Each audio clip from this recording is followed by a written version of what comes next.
What's up, everybody? It's Kieran and Reese, otherwise known as the Obsessive Compulsive Gamer, the O.C.G. And hopefully I'm live with Chained Echoes, about to start the DLC. Technically, I'm gonna beat the game, and I will beat the game, but I've already beaten it, so I got right up to the end of the game again, and I just, didn't continue because I want to get 100%, but I just really want to fucking play this DLC, so...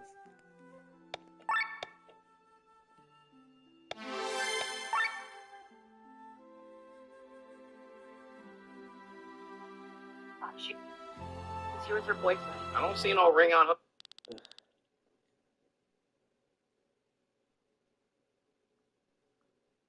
Make sure I'm live. Okay.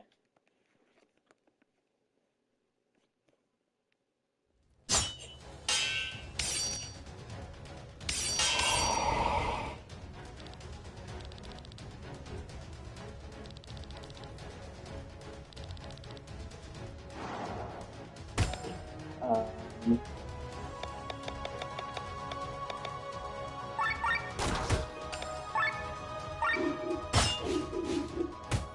Let's just got right down to business.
I was not expecting us to just jump right into a fucking battle with villagers.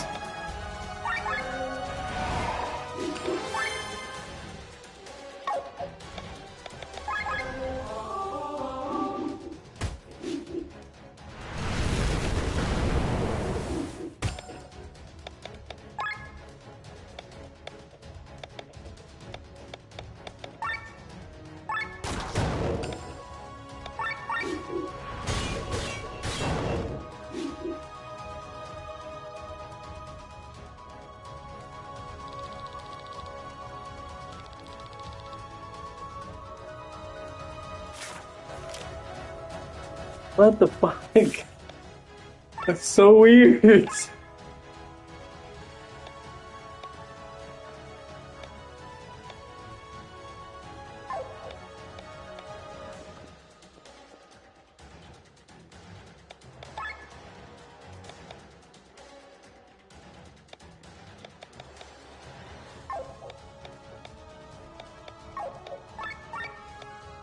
Oh, yeah, it's entirely new save slots too. That's nifty. Okay, let's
Right.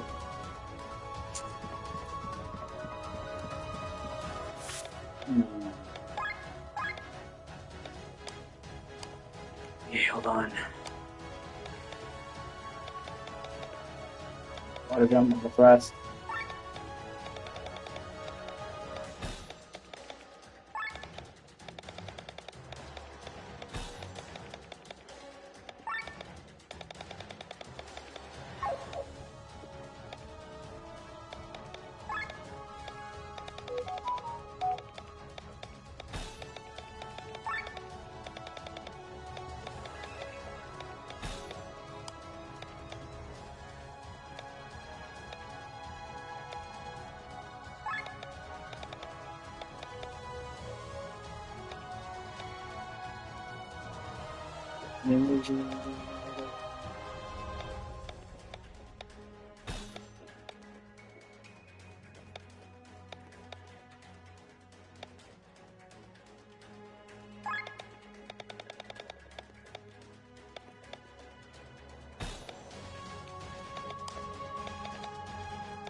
Okay, I think that's good.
It's so fucking weird.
swinging wood.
Oh, should we get another flashback?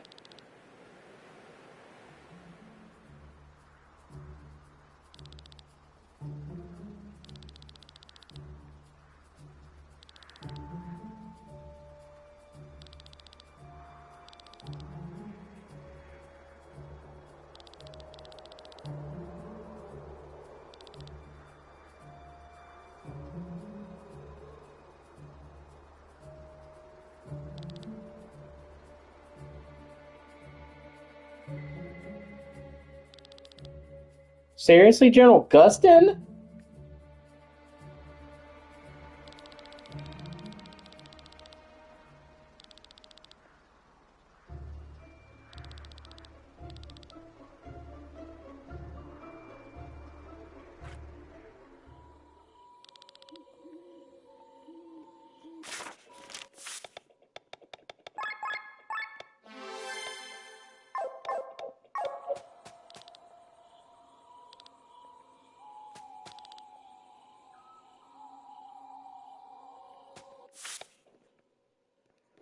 Okay, let's see formation.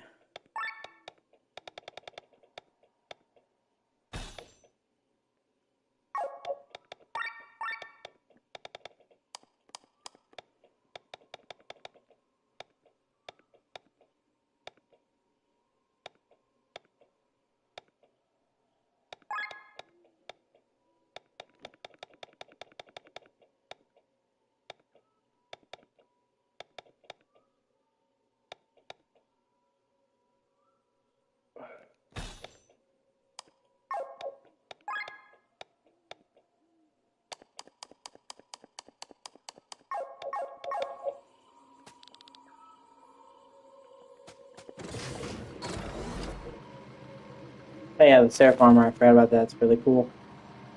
Golden armor, I didn't get that in the main game. Nifty.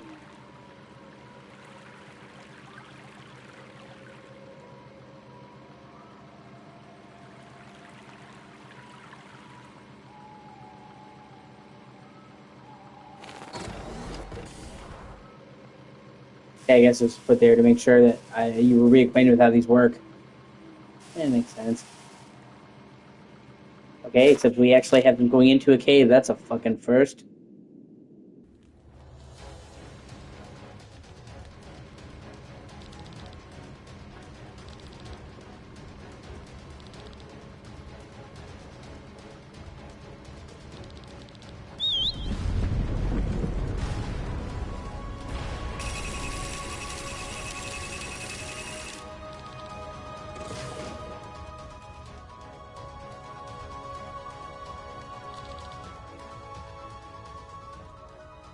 Okay, so that's how we got into the situation to begin with.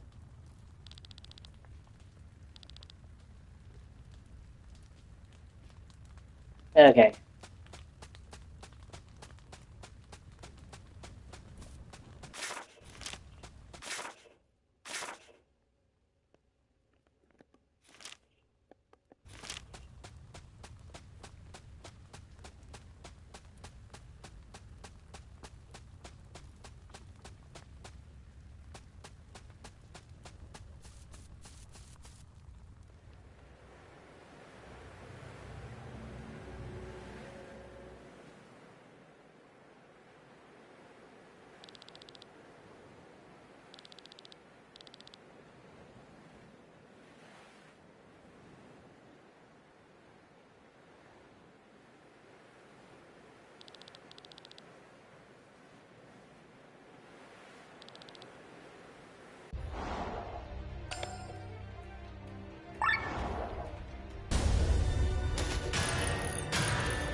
God damn it.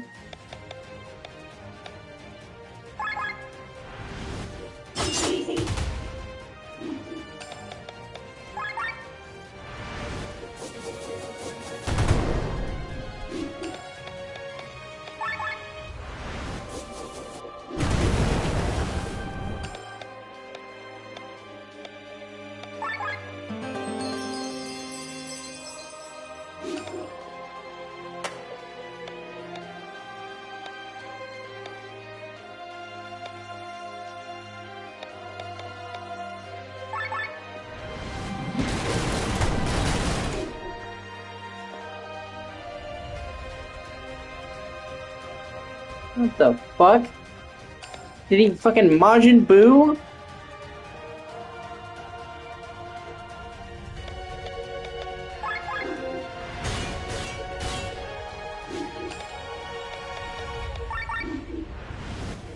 That's what he did too, what the hell?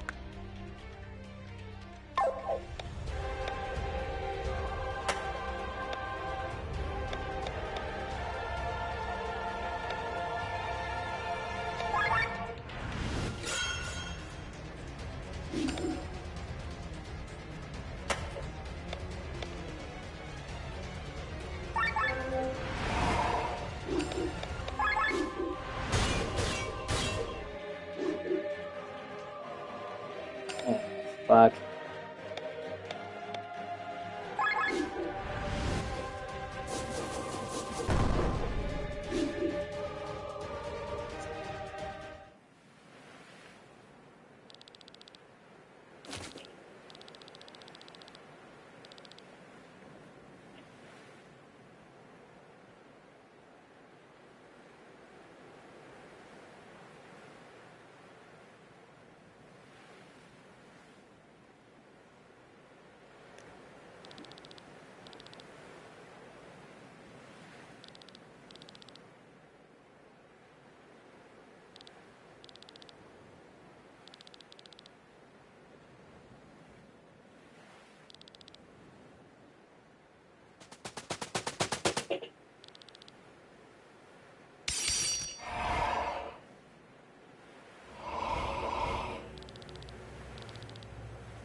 Step into the mushroom forest.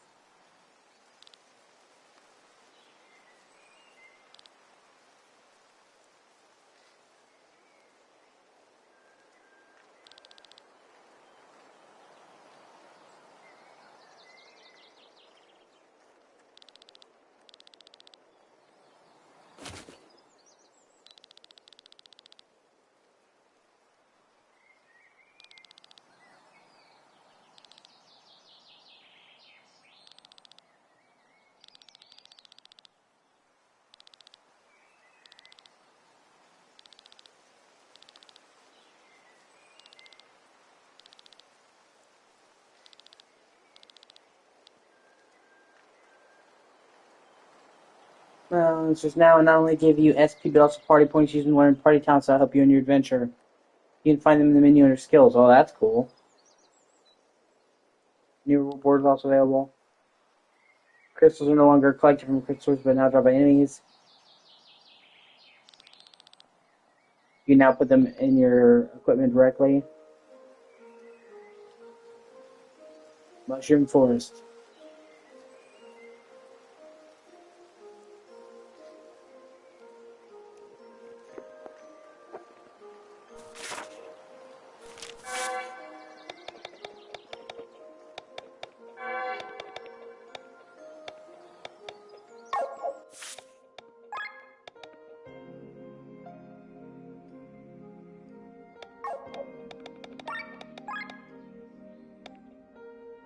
How did you talk with animals?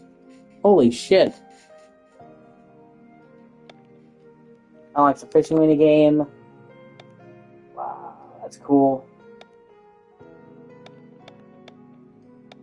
And you get stats increase for all the characters.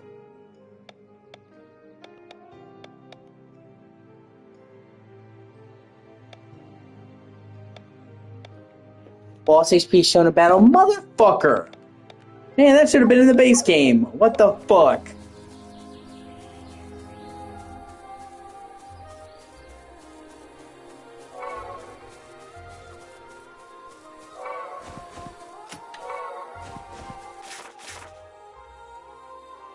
There's a new region.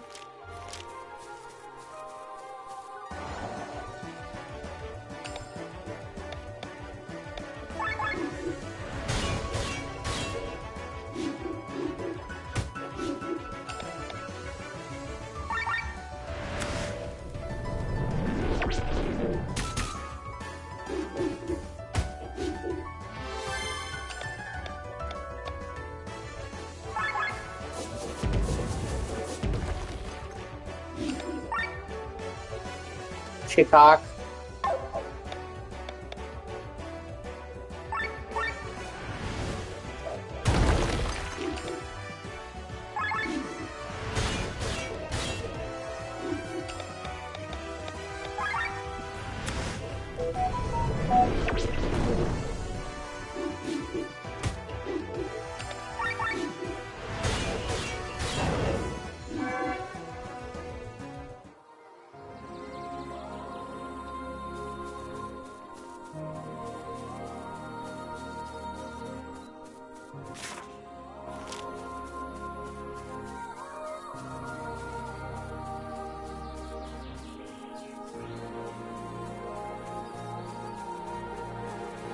Oh, there's fucking Lane and Raphael right there.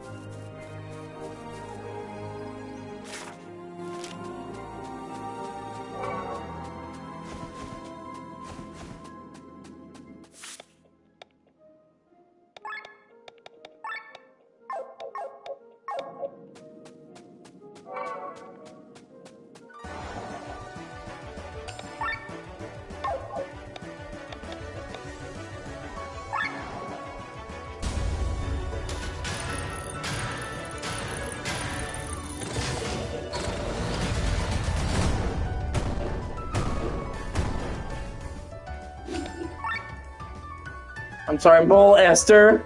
What the fuck, man? That's actually hilarious.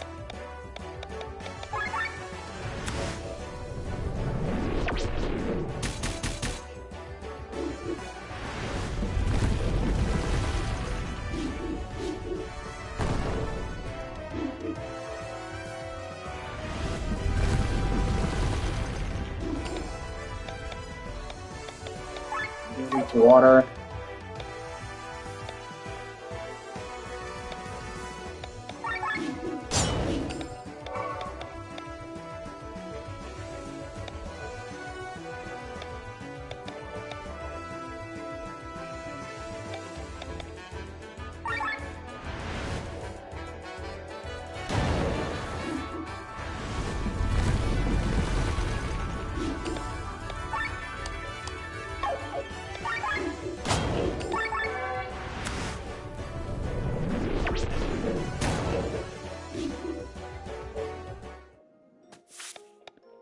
Okay.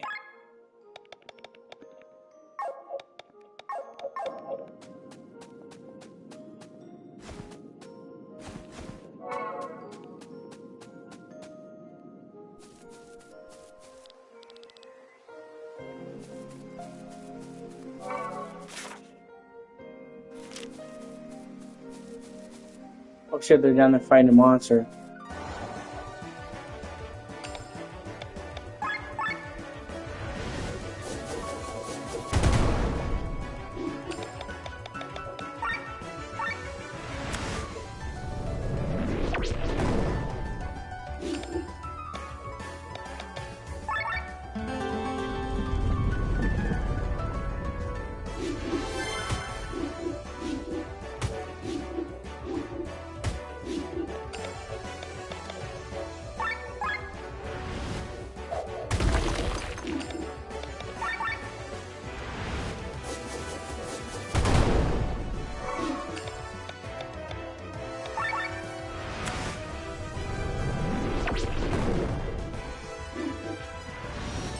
Ah, you bitch.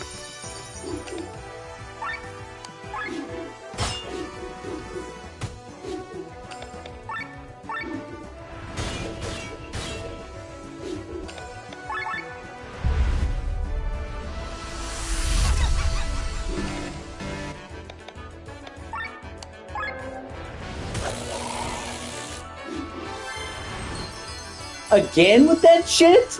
What a fucking douche.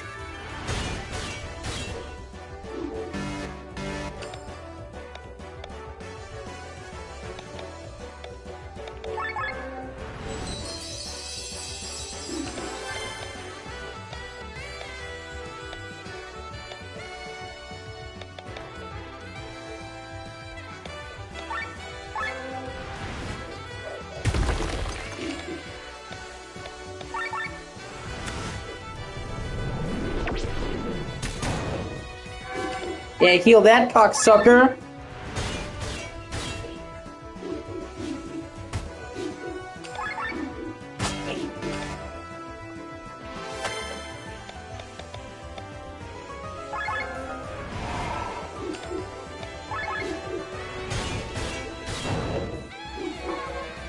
Phallus. Okay, what the fuck?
By the way, you can actually see the other party members you're trying to get to in the background. That's sick.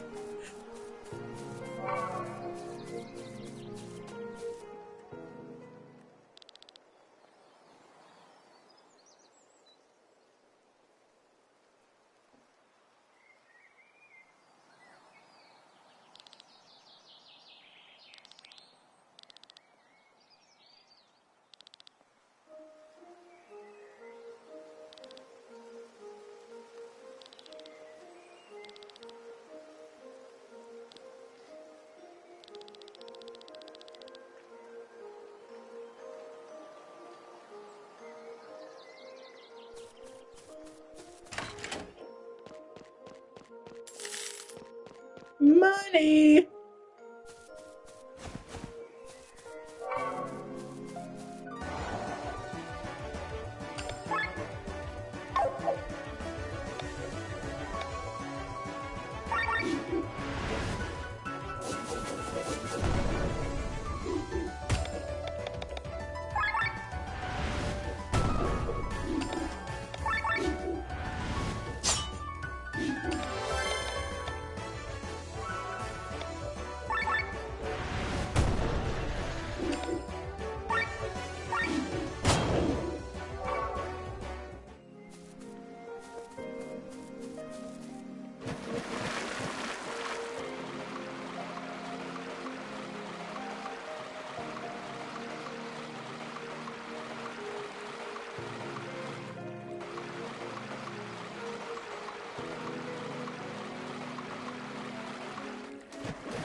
Okay, so I can find a path around.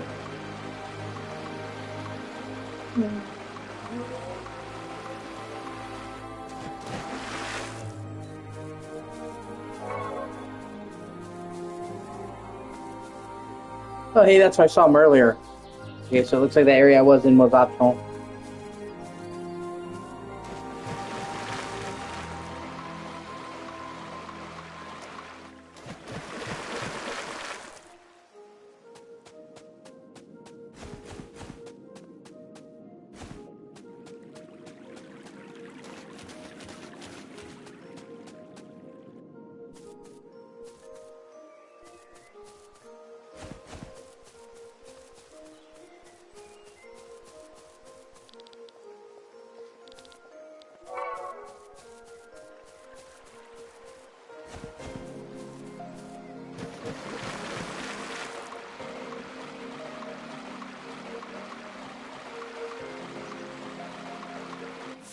Let me make sure I'm still alive.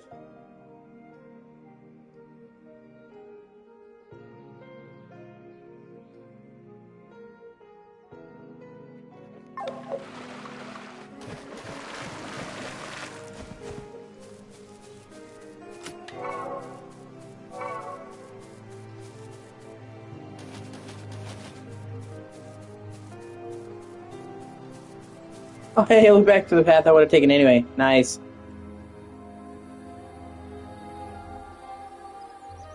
Okay, so I just had to make sure. What's up, bitch? Weakness is wind.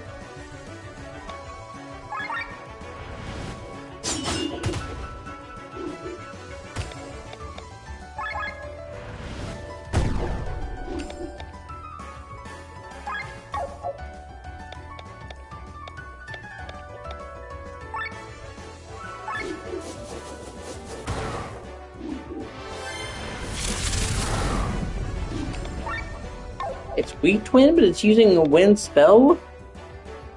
Okay. Weird, but alright.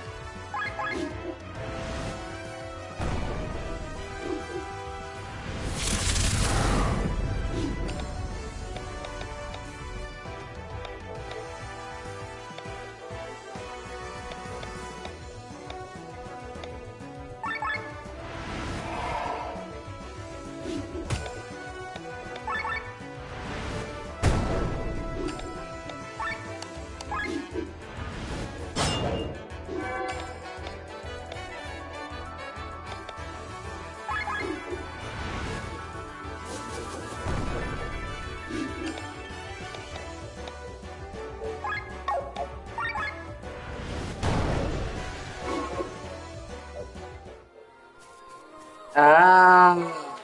Ah.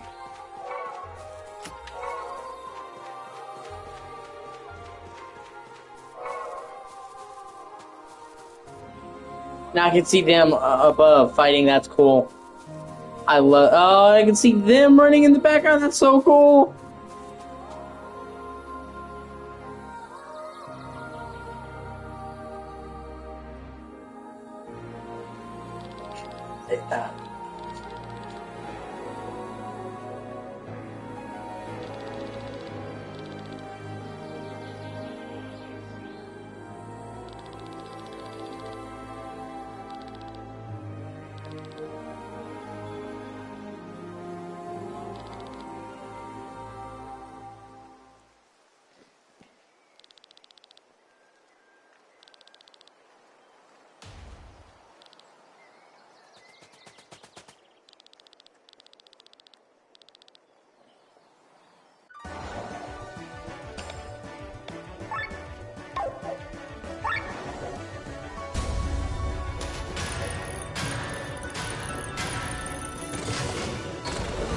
Kapow!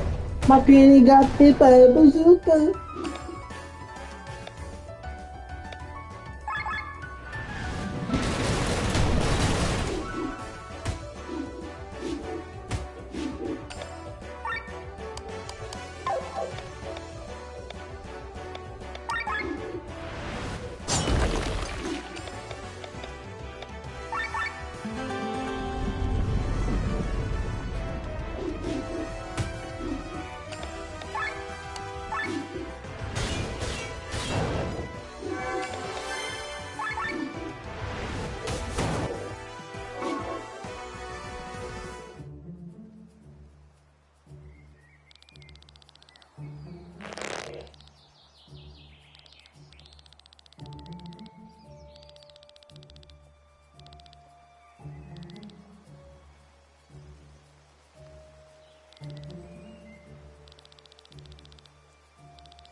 Oh man, it is time travel.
Actually, yeah, hold on. I need to get my party composition set up. It got all fucked up.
Get fucked!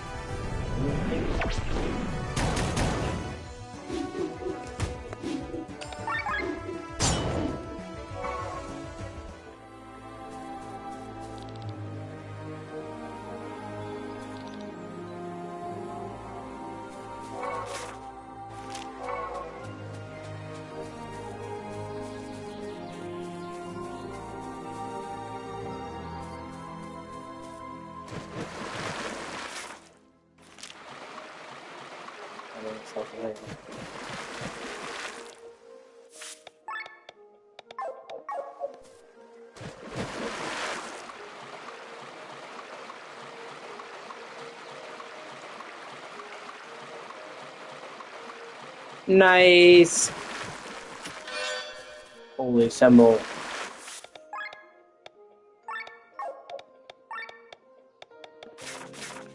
Increase healing by 50%. Holy shit.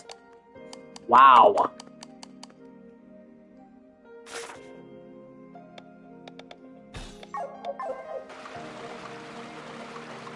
I mean, yeah, she had the bracelet wisdom that upgraded her magic by 20%, but her main thing is healing, so upgrading her healing by 50% is a bigger deal, so...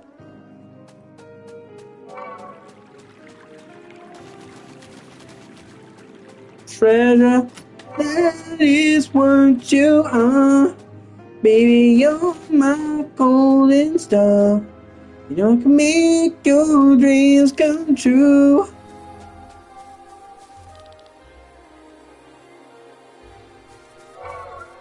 He said he wouldn't fight through that sky armor. That's the game not so casually telling me to not try it. Don't try it, Anakin. And yeah, this whole area then is probably designed around sky armors.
I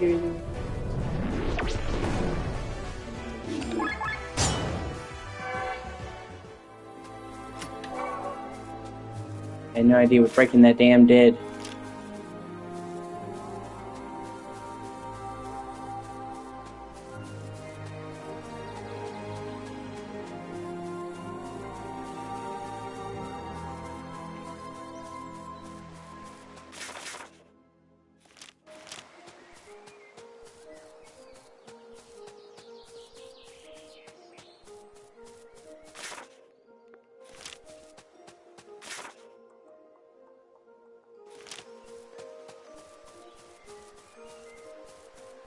It does kind of tell me not to go crazy trying to find everything, though.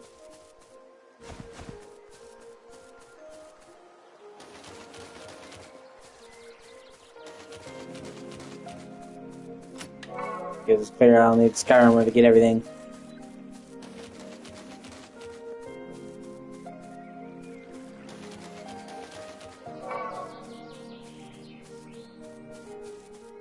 Oh, hey, shit, I'm back to where I started. Nifty.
I go?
God damn it.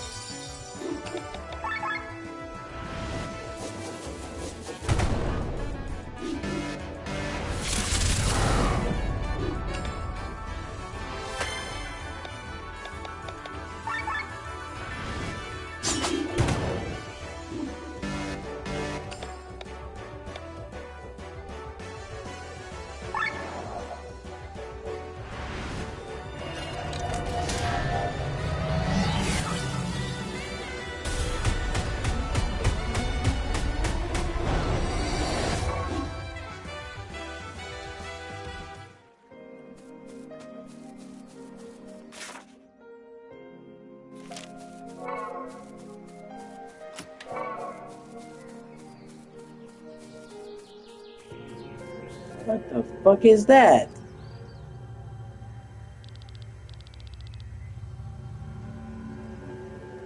Oh, what?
That's where he gets his thing for drawing from.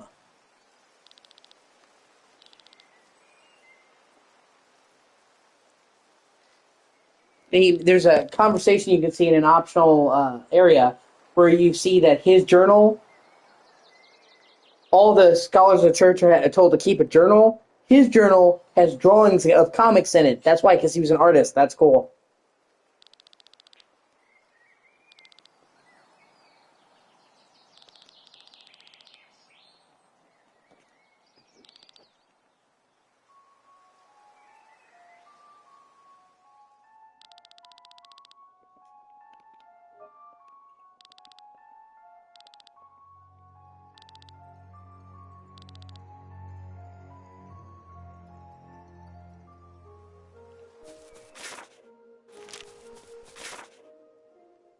the fuck is that? What is that? Oh, it's a fishing spot. Okay.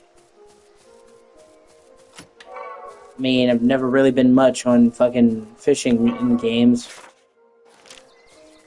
Oh, hey, another fast travel zone. Nice.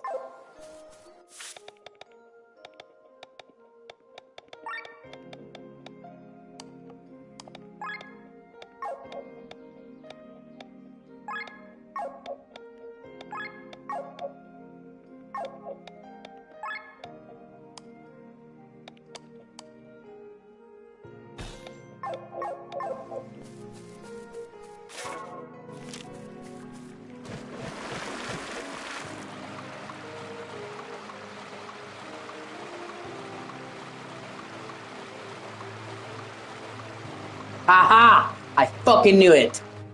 What the hell?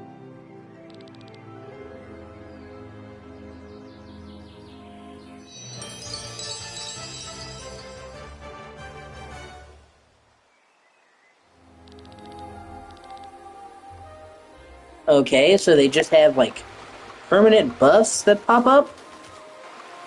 Oh, shit, and actually I didn't notice that. If you look, you can actually see the waterfall going up. That's nifty. Well, I guess with them not adding any more skills for the actual characters, they had to come up with a way to still improve the characters.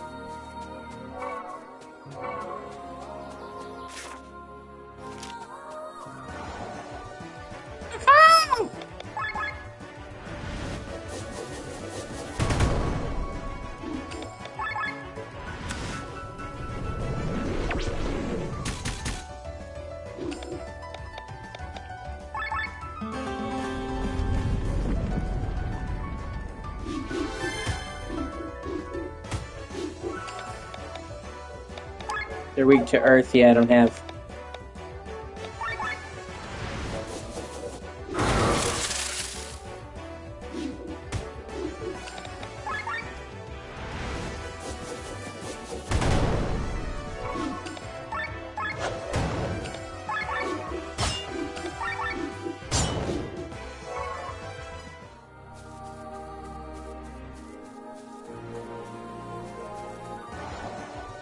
What? Okay, that's actually kind of interesting.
Crap. Well, fuck you.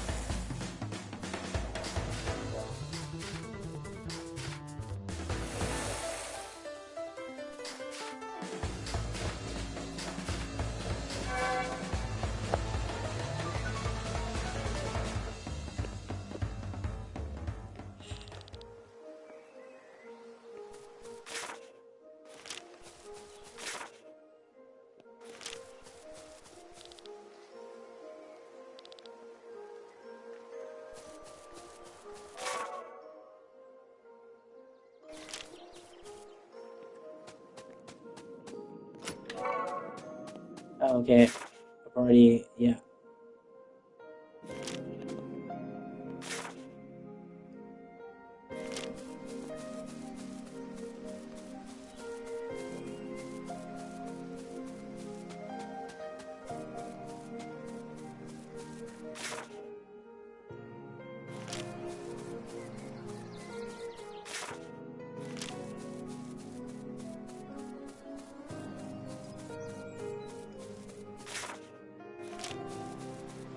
Yeah, I'm gonna have to do that once I get the Sky Armor.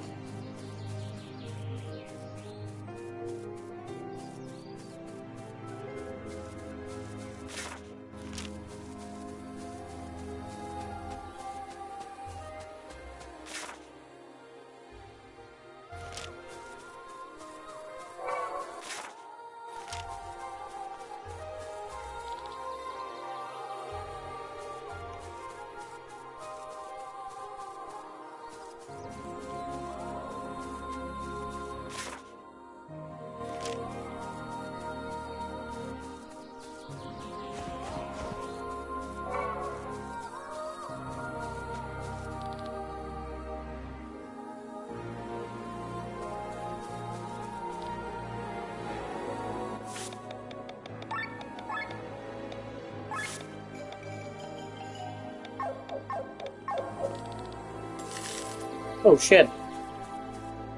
Ah, that's cool. Super jump! Oh shit. Actually, that's quite a fucking leap. Wow. Ah, so that's how you get up here. Okay, see, that's clever. Skills, learn talents.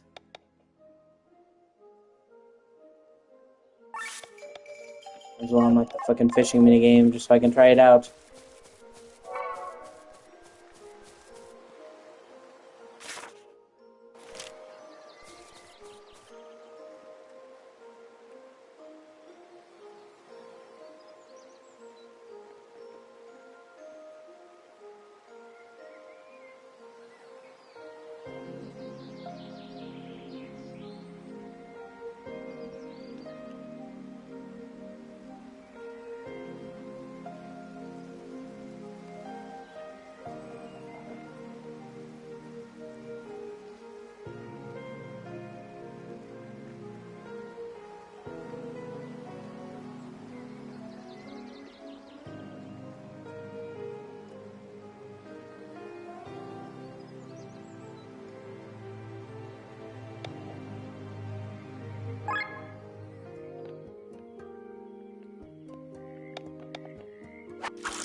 Hey, hey, hey!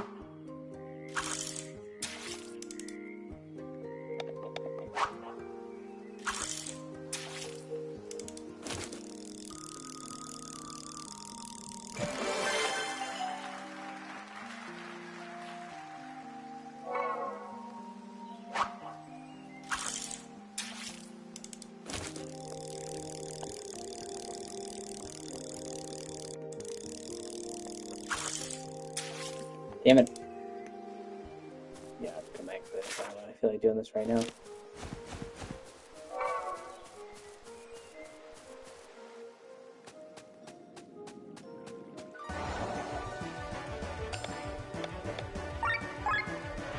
Yeah, these enemies are moles, and they're called molesters.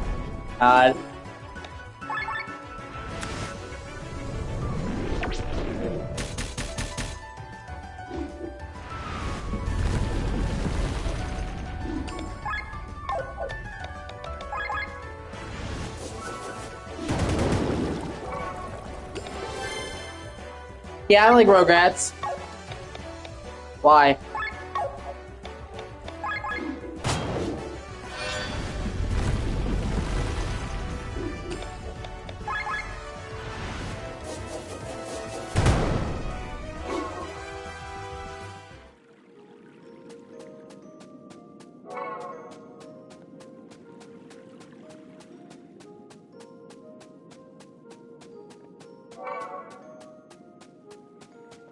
Oh, sweet.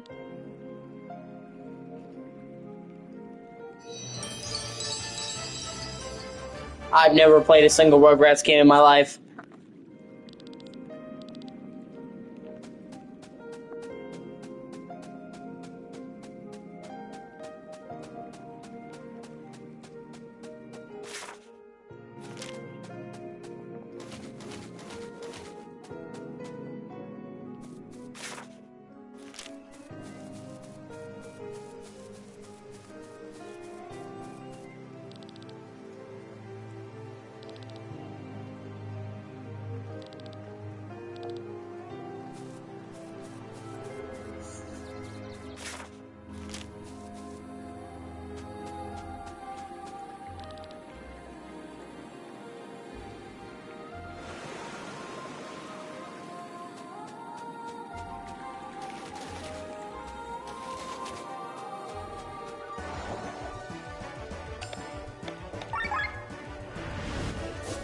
I'll have to look into it then.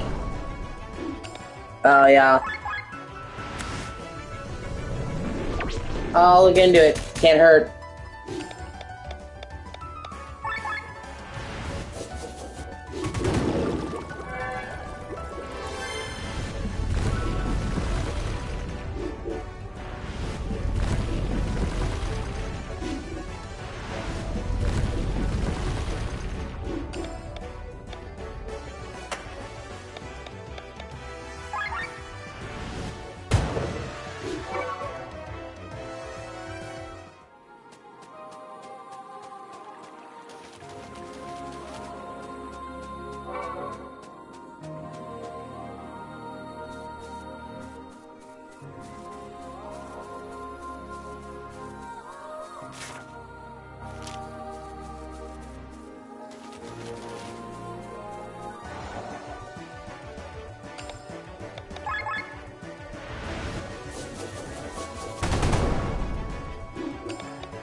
I remember there was a licensed game, kind of, for the Sabrina TV show. I don't know if you ever saw the Sabrina show on Nickelodeon, but I really like that show.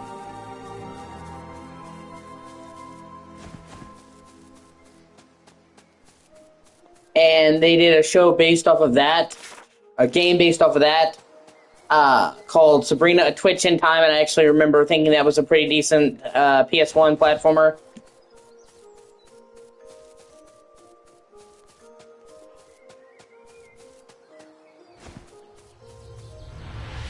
Flashback.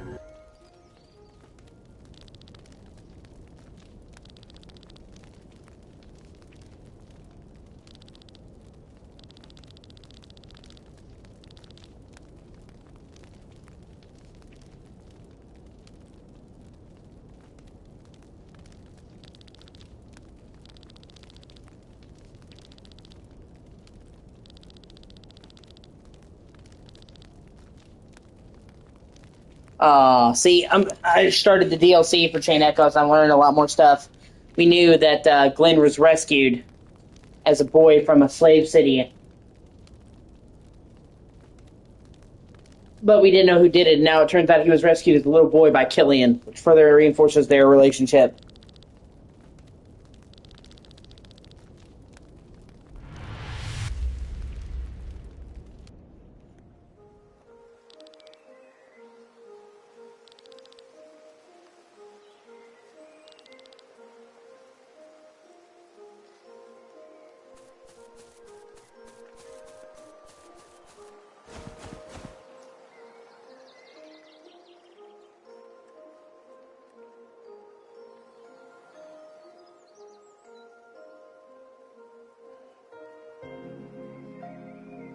I got some money as an early birthday gift. I'm still deciding what to do with it.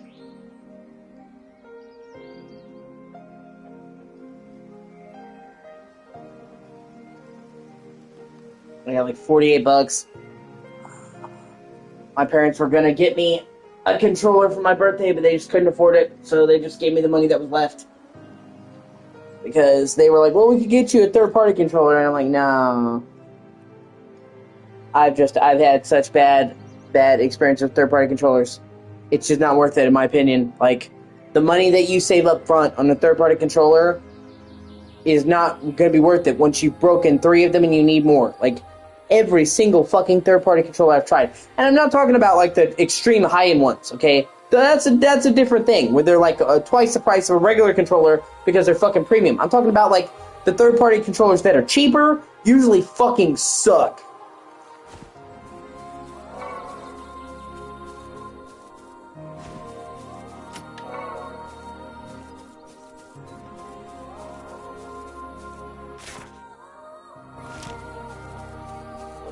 So, they just gave me the money that they had that they could afford offhand. I guess with the thought that either I could try and look for a controller myself, or come up with some other alternative. Because right now I've got my controller working, but it's a jury-rigged solution, and who knows how long it'll last. But then I say that, and I've had it working for several weeks now without a single issue. So I honestly might have fixed the problem. Because normally, you know, if you like squeeze the last bit of life out of a controller, you get a little bit extra use. This has been, I'm going to say a month now. I've been using it without any issues. But I'll knock on wood. Because I'm a superstitious fuck. My desk over here is wooden. Yeah. So. And then I thought, okay, well, I wanted, you know, the game plan is to get Crimson Desert and a new controller. And my aunt was saying she might help me with the remaining of the money to get Crimson Desert. But then I don't know if I can trust her. My aunt, I love my aunt. She's kind of flaky. You know what I mean? Like, if you've ever had somebody in your life that's like, I'm trying to figure out the way to put it. She always means well, but she fucks up. You understand what I'm saying? Like, She would never intentionally let you down.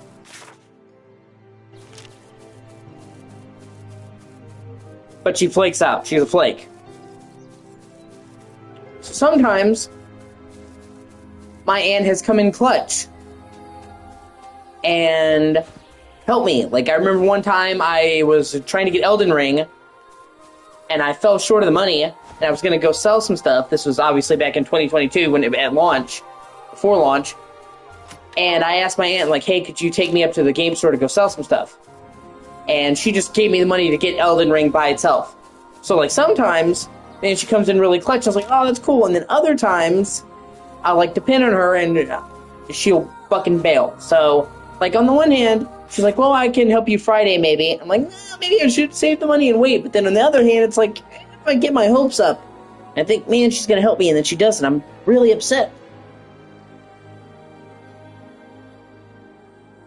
You know what I mean? So,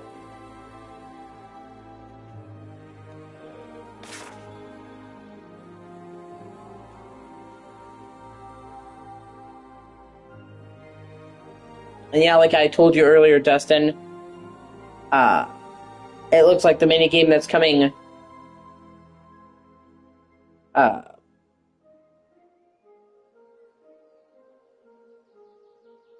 for RE9 is going to be the Mercenaries. Which, oh my god, because I'll be so fucking over the moon pumped, dude, if that happens. That's actually the case, because I fucking love I love RE9, I love the gameplay of RE9, and they never promised Mercenaries was going to come at launch, so it's not like they promised and then didn't deliver. But I'm just like, the general gameplay loop of this game is so good that this game deserves a Mercs mode. And I'm thinking, because I think it's going to come like May 7th, May 8th, because this is Japan's Golden Week. That's another reason I might want to hold on to the money, because Golden Week comes and there's usually really good sales on PlayStation. But Golden Week, you know, they say ends like May 6th, and the director of RE9 has said you have to have a completed save file to play, which, once again, Mercenaries, in almost every case, you have to beat the game to unlock it. That further says it. And he was like, you know, you should have it completed by the end of Golden Week, making it sound like it's going to be like early May, like May 7th, May 8th, like right after. May 6th is considered the end of Gold Week. So, and then I'm hearing some fucking rumors from the grapevines that have me really excited, because, see, if you're into the Resident Evil timeline, like I am,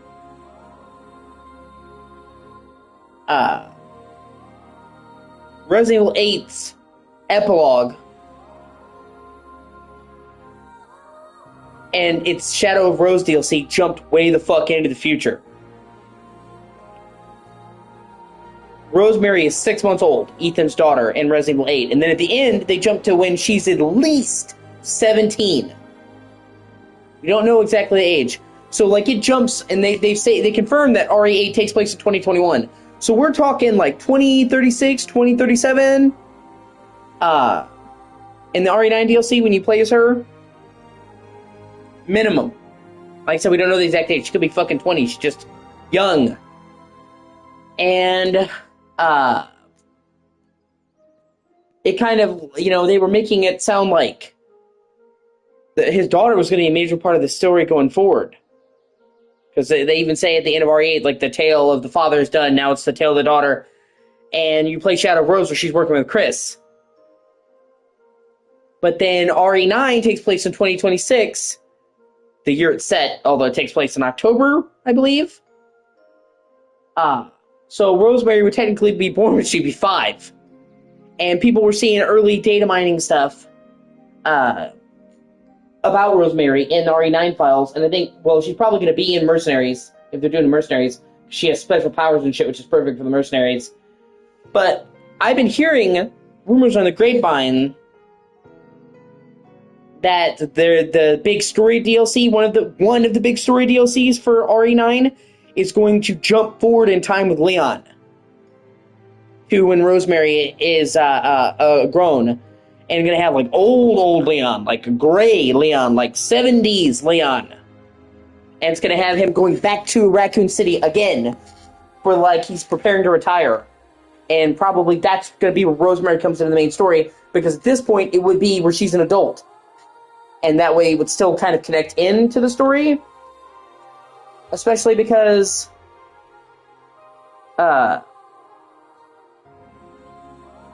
there's still a lot of shit they left with Chris. That kind of frustrates me. Because, typically speaking, in a Resident Evil game, the plot's kind of one and done. You have recurring villains, but the plot of Resident Evil 2 is done in Resident Evil 2. They can have callbacks later, but they deliberately left some threads hanging with the fucking BSAA being corrupt, that they flipped. Which is kind of funny, because Chris joined Neo Umbrella, and we're the good guys now, and now BSAA are the bad guys. But at the end of RE8, they find out that they're doing super genetic enhanced bioweapon soldiers. And Chris is like, okay, they've gone too far. They need to answer for this.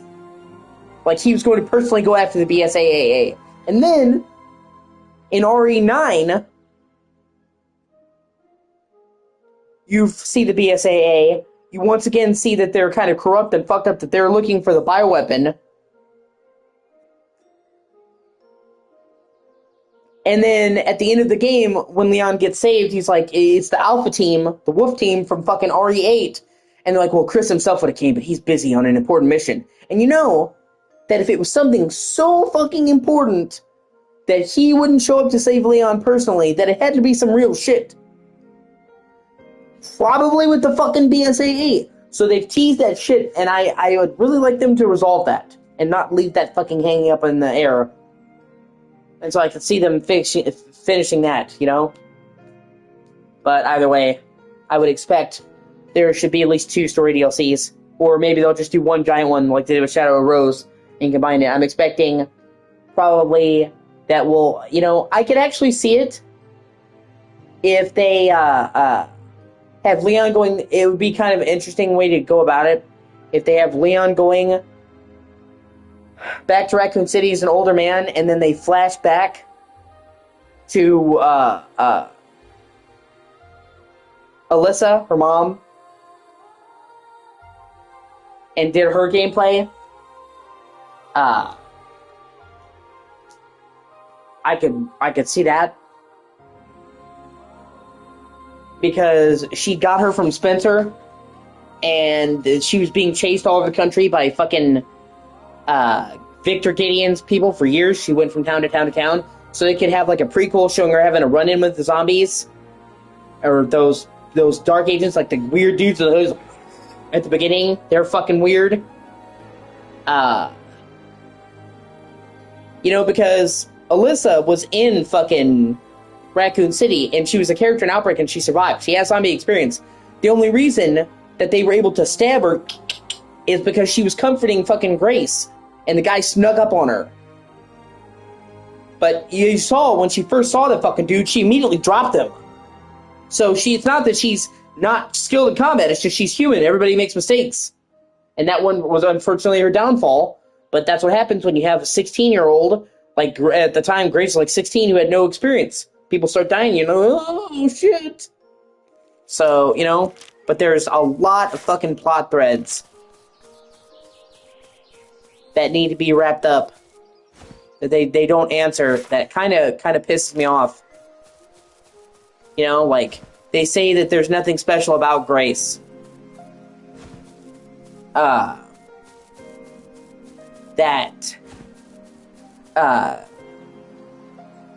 She's just a regular girl or whatever. But I don't think that's true.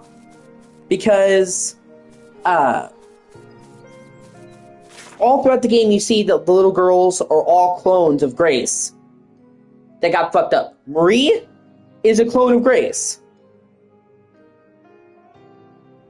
The big girl that's chasing her, the fucking giant creature to light, she started as a clone of Grace.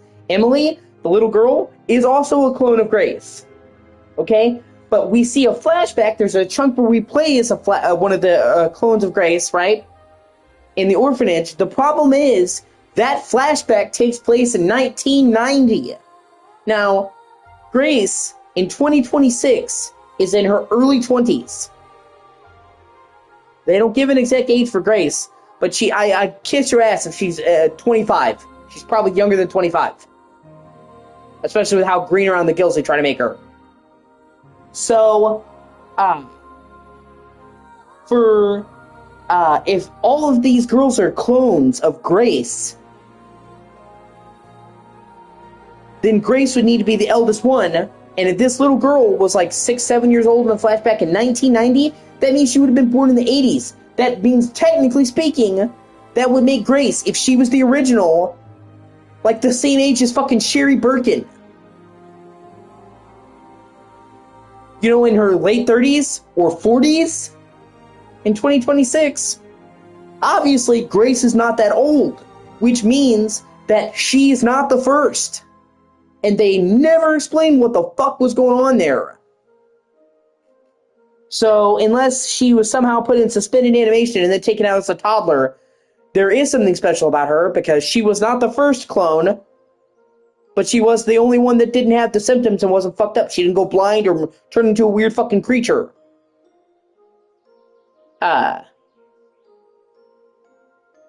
So, that's like a big thing that's left unanswered because the whole thing is like, oh, it's all about you, Grace. It's all about you, Grace. And then they try to say at the end, well, she's not really special. She was just meant to be his hope. But kind of not really, because like I said, she's not the first. We've been operating under the pretense that she is the first, and all these things were clones of her, but that fucking little girl being just like a clone of Grace, but being significantly older than Grace, kind of throws a wrench in that, and they didn't stop and explain what the fuck that was about.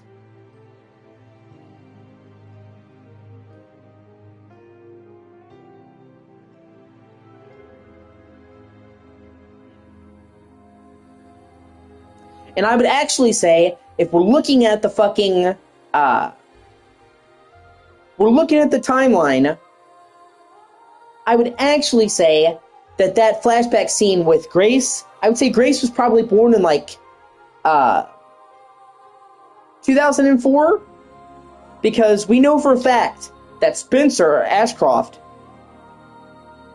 dies in 2006. That's the whole Lost in Nightmares DLC. You find Wesker, who tracked Spencer down to his manor and kills him. That's in 2006.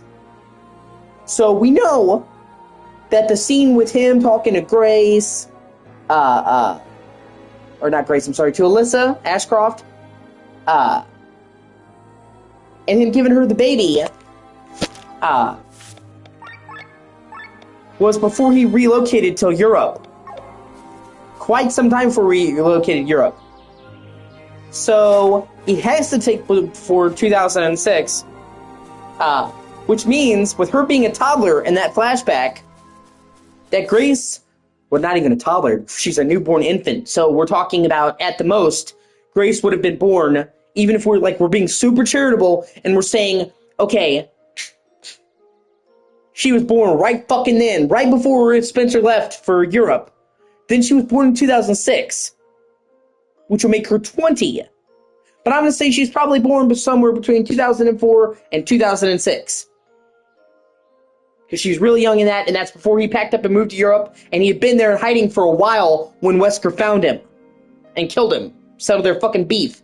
So, at the most, that would make Grace between 20 and 22 during the events of that. And considering she was a prodigy, she didn't have a lot of experience in the field, that makes sense.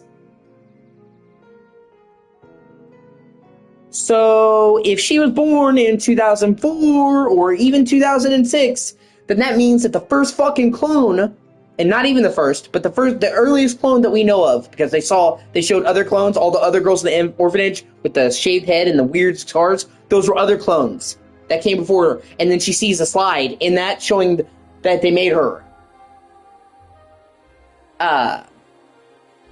So, she wasn't even the first clone, but the earliest clone we know would have been born or made 14 years before she was born. And that clone was like 6 or 7 years old. They don't have accelerated aging. So that clone would have been made in the 80s.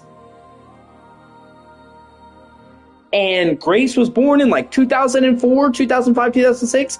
So the math ain't mathin', man. She would be... in order for that to work, she would literally have to be in her fucking 40s, and she's not. So the whole thing is like, they're all clones of her. She is obviously a clone herself, the one that worked, but she is a clone. So then who was the fucking original?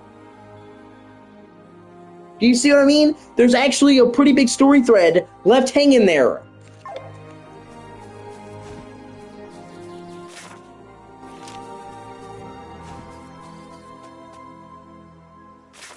And they talk about, well, you know, she's not special. All the other ones went blind and then turned into that fucking shit. She did not. So yeah, obviously, there is something special about Grace. But she herself was a clone. She had to have been.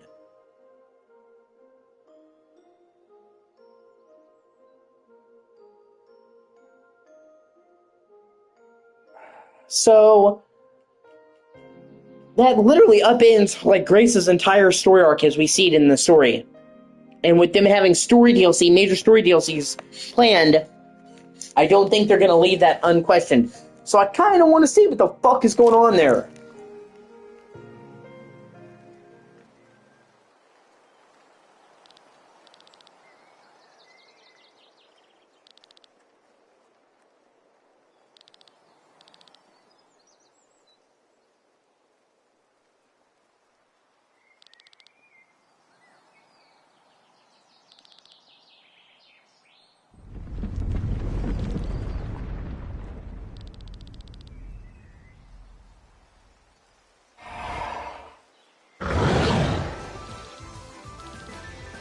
Okay, boss fight.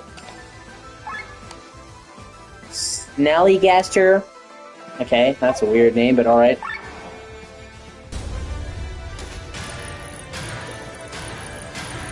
And then, you know, the not-so-casual thing that Leon's fucking married.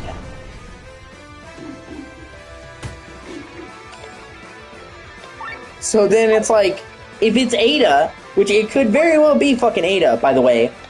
But if it's Ada,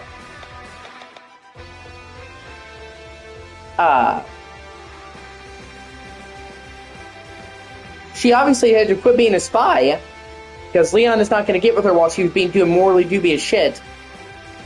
Or if it's not Ada, because obviously they have an on and off again relationship, who the fuck is it? I kind of want to know. It's a major thing. And I also have a feeling that whatever fucking DLC they do, it's probably going to have to do with Bryn. I'm sorry. Give me a second. There's fuck, I can't remember the name. But when the game starts, Leon is in this one city that's different from the rest, and they go to the trouble of showing him in the city, showing the title card for the city. And then when you open Leon's map, you can see all the areas he went to, and they show it on the map. And it's so weird that they would go to the effort of making a separate place and give it a fucking title card for something that you see for literally 20 seconds as he gets in the car and drives off.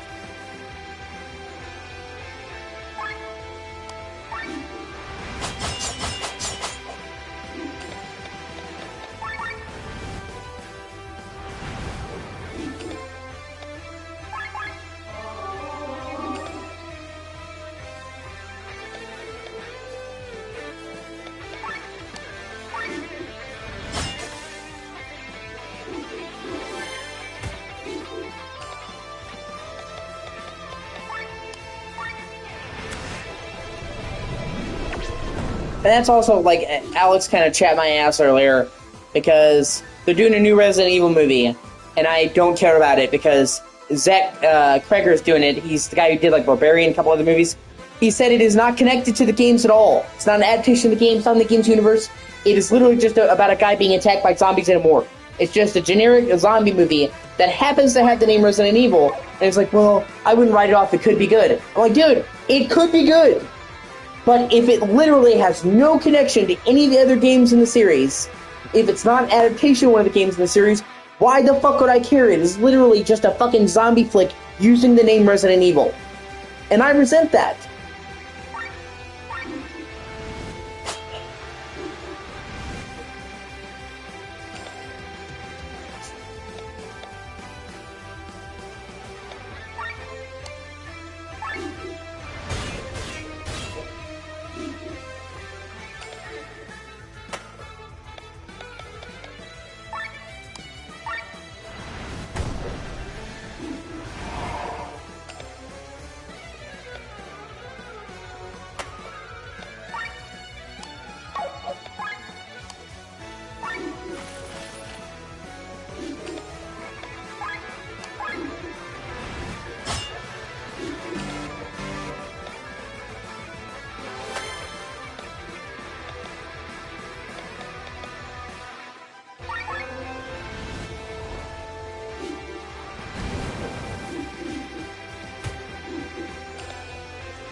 I'm so fucking sick and tired, man. A fucking Resident Evil game adaptation. Resident Evil adaptation's fucking me, dude. Like, they did the Djokovic, or Jojovic, however you want to say it, movies. That the first one was good, I'll say. It wasn't connected to Resident Evil, but it was good.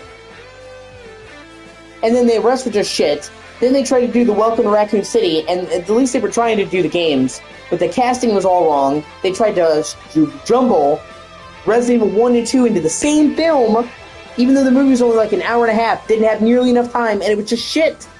Then they did the live-action Resident Evil Infinite Darkness. That, you know, I love Lance Reddick. I'm super sad he died. But he's Black Wesker, and it's about his twin daughters in the post-apocalyptic society. Who wants that? And then this. That's just unrelated to the fucking series. It's just Resident Evil name. I'm so fucking tired of them bad fucking things. They suck. They suck. And I tried to explain to Alex, you know, I'm a huge fucking fan of Resident Evil. It's arguably my favorite game series ever. I would have to think, okay, because, you know, Metal Gear, I love that whole series. Zelda, I pretty much love every Zelda game. There's a couple series that I would put up there, but Resident Evil's right near the fucking top. It's arguably my favorite game series of all time ever.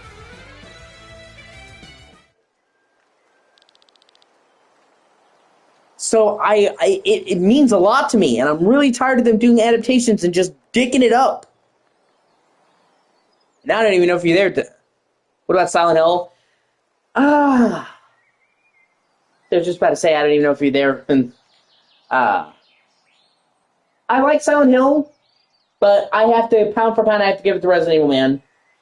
And the reason for that is because they stopped making Silent Hill games. And now they're just now making it. So, like, I like a lot of Silent Hill games. Silent Hill 1, 2, 4, fucking awesome. And Silent Hill 3, in particular, is one of my favorite games of all time ever. Something about Silent Hill 3 fucking speaks to me. I love that game to death. I played that back on the original PS2 before it became fucking Black Kidney. You had to sell a kidney on the black market to get it. One of my favorite fucking games ever.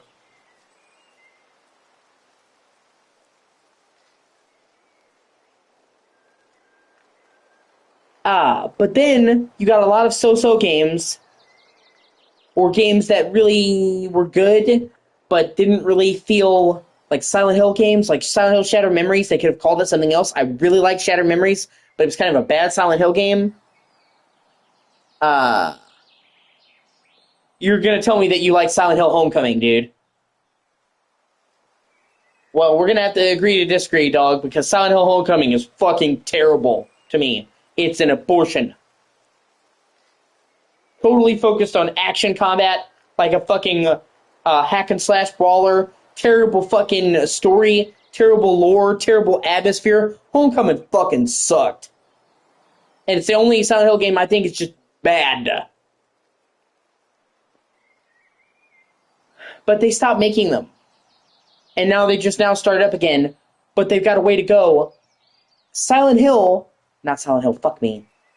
Resident Evil, dude, they never stopped making, they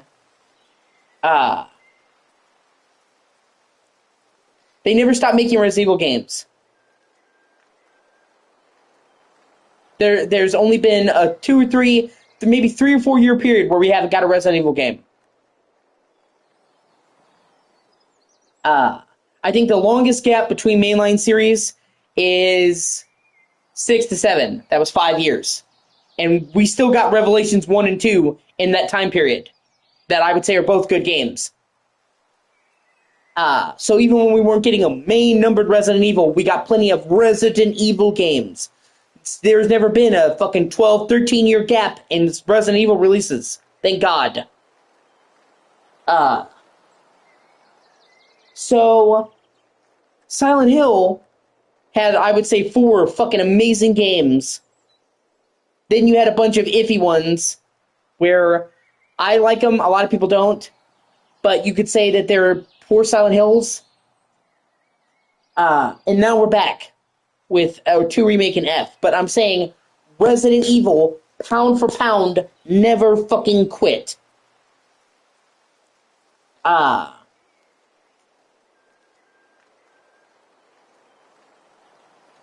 So it's like, I really do like Silent Hill, and I'm not saying that I don't, because I fucking love Silent Hill. Like I said, 3 is in my top 25 games of all time. That game scared the shit out of me. There's one particular moment in the fucking Haunted Mansion in Silent Hill 3 that is one of my all-time favorite video game moments.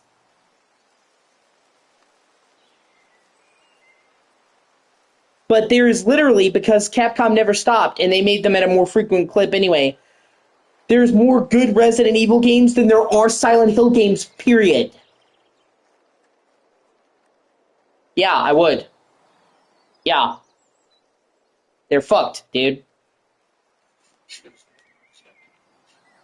I actually own the HD collection on Xbox. It's on 360. The 360 version, they made it backwards compatible. I got it for $2. It was on sale for $2 one time, and I got it. Okay? But yeah, I literally... Oh, dude. Okay, so first of all, I'm not cool with them replacing the voice cast. At least it's optional in Silent Hill 2. It's not in Silent Hill 3. The new voice cast, they did it with a shady set. You can hear the vocal quality is really bad. They didn't have a lot of money, and they totally fucked up like the characters and the intonations. Even in Silent Hill 2, they got Troy Baker to play James Sunderland in the new voiceover, and I love Troy Baker, but they even said they barely had money to hire the actors, and they kind of rushed that shit, so he's not in his peak. Because Troy Baker has that everyman quality where he could have done James Sunderland great. But they literally rushed that shit. And you can actually hear all kinds of muffled audio from where they were, because Konami didn't want to fund that, because of course they didn't want to fund that. So the team that did the HD collections had to pay for that out of pocket, and they couldn't afford a whole lot of cast.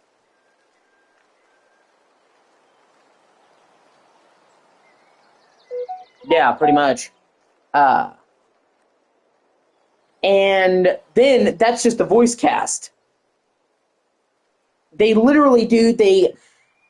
I can't even get started, dude. I could write you a thesis. I could write you a dissertation. They lost the source code to Silent Hill 2 and 3. That was the problem. A lot of companies lost the source code because back in the day they didn't remaster games. So they were thinking, we should hold on to these. So when remastering became, in vogue, they would look in their files and, oh shit, we lost the source code. Okay? The difference is they were able to fix that by reverse engineering the disc. So, Kingdom Hearts. When they went to do the HD collections for Kingdom Hearts, they had lost the source code for Kingdom Hearts 1. But they took the time to reverse engineer it off of an original PS2 disc. And obviously it takes money and it takes time to do that because you have to pull all the data off the disc and then you have to take a while recompiling that shit so you can use it. But because they did that, they took the time with the Kingdom Hearts HD collections, you would never be able to tell the difference because they basically built it back up into the original code base. Okay? So when it came time to do the HD collections, they found that they had lost everything for 2 and 3 except for the betas, the beta builds. And so they had 3 options. 1, reverse engineer it, which would have taken time and money, but would have produced identical results to the original games. 2, polish the beta build to the quality of the finished product, which would take time and money. Or 3, do what they did and just use the beta version. So, that's why it's fucked. And people try to shit on the team that did the Silent Hill HD collection. It wasn't the team. It was Konami. It was Konami cutting costs. That's what fucked the HD collection. It was Konami cutting costs. And that you can tell that, like, the team that was hired to do it, I forget the name of the team, they cared. Like, I've seen interviews. The guy really cared. And the fact that they would pay out of their own pocket to hire a new voice cast for Silent Hill 2 and get Troy Baker. Troy Baker did that game basically for free because the team reached out to him and they're like, we want you. And it was a rushed recording, thing. Shows me that they cared. They didn't have the money. And, well, it would have been fine if they had the source code. Because then they could have just basically emulated that shit. But no. And, of course, that also lies in the heart of the problem where if that collection had just been made a few years later, we would have got it emulated and it would have been fine. They could have just emulated the PS2 versions and put them in 1080p and called it a day. But back then, when those games came out, PS2 emulation, it was like 2012, 2013, PS2 emulation was nowhere near what it is now. And they couldn't emulate the game and then do shit on top of it. You know what I mean? Like, PS3 could struggle to emulate PS2 games just as they were. So, they couldn't have just emulated it on PS3 at the time with all the upgrades they wanted to make as well. But they could have if they had made that collection later. So, and then the whole reason they did the voice cast is because apparently they didn't pay the actors, and they got into a legal dispute with the actors because they owed them royalties for Silent Hill 2 and 3, which I don't know the validity of that. And that's why, for Silent Hill 2, they reached an agreement with the original actors, which is why they kept the original dub. But for Silent Hill 3, apparently they didn't, so they just said, fuck it, and used the new voice cast. Like, okay, we don't have to pay you if we don't use it. It was a fucking mess, man. And now they could just as easily fix it by just emulating the PS2 versions. I don't know why they haven't done that. Like, the Silent Hill 2 remake is great. Don't get me wrong. The Silent Hill 1 remake is being made by the same people. That's coming. Whatever. Probably in the next 2 or 3 years. It's using the same engine. It's using a lot of the same gameplay. The fundamentals of the gameplay between Silent Hill 1 and 2 are the same. So I don't think it's going to take nearly as long to make the remake of 1 as it will to do 2. They already have the engine. They already have the mechanics figured out. And they already have a lot of the gameplay to be transferred. Even a lot of the weapons are the same. But I'm going to say probably 2027, 2028, we're going to get the remake of Silent Hill 1. That's my opinion.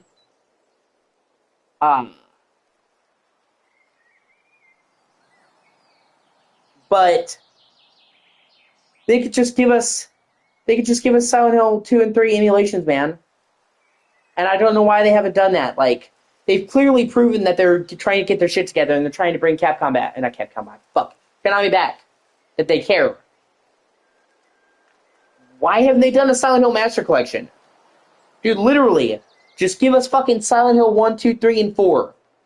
And make a Master Collection. Boom. That would fucking print. That would print money.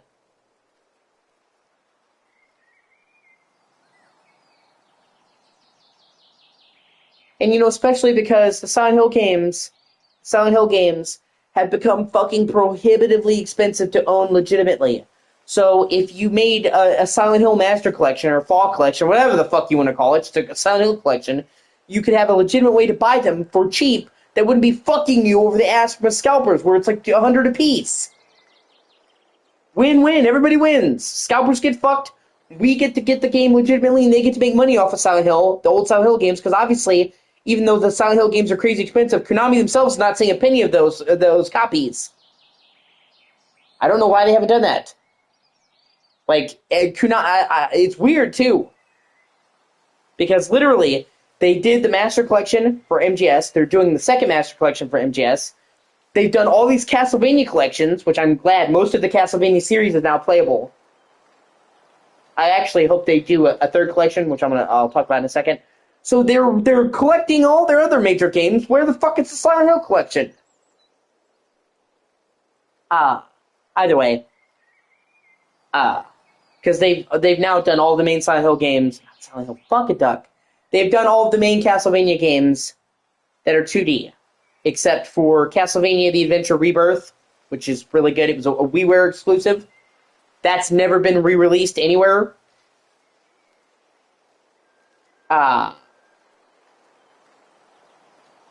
Uh,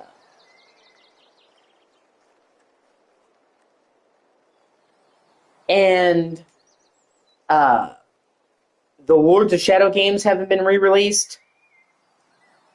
And uh,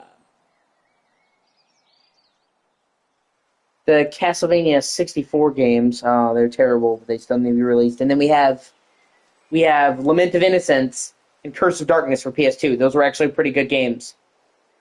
So, yeah, I'm going to get to that. Sorry, like I said, once I have the wheels turned in, Justin, I need to say what I have to say. I apologize. So they could do a Castlevania 3D collection. Castlevania 64, Castlevania Legacy of Darkness, Castlevania Lament of Innocence, Castlevania Curse of Darkness, Lords of Shadow, Mirror of Fate, Lord of Shadow 2. They typically do 7 or 8 games a collection. So I hope one of these, and then throw in the Castlevania, the Adventure Rebirth. That's the only 2D game that I want, because it was really good. And it was only on WiiWare. It's never been officially re-released anywhere else.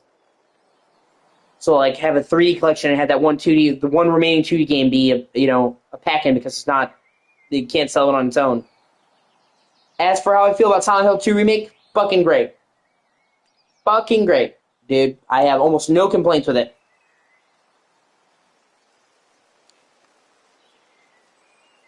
I got it at launch. And in fact, I was vindicated because the entire time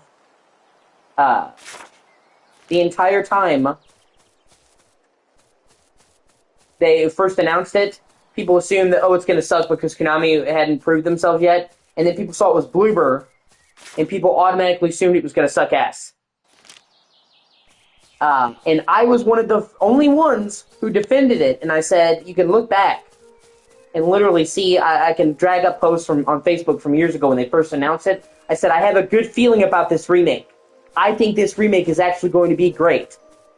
And even after people were like, Bloober, and I said, I'm telling you, I've got a good feeling about this game, because the problem with Bloober wasn't that they made bad games, it's that they hadn't made that type of game before. They made walking simulators.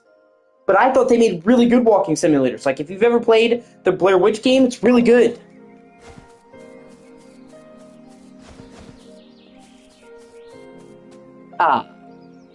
And didn't get nearly enough credit. So it's not that they had bad combat, they just avoided it. But, like, they did the Blair Witch games, Layers of Fear, Observer, they had Rutger Hauer in it. Their atmosphere was fucking top-notch. And you can say you don't like walking simulator games. I'm not really a fan of them, but the actual atmosphere and the world crafting was good.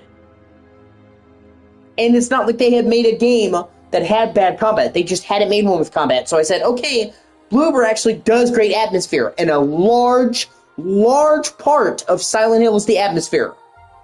The largest part. If you ruin the atmosphere in Silent Hill, it would just be a regular horror game. That is what sets it above. I would say that even when those games came out, the gameplay was basic. I think Resident Evil probably had better gameplay. It was the world, the story, and the atmosphere that elevated Silent Hill. So that is the crucial factor,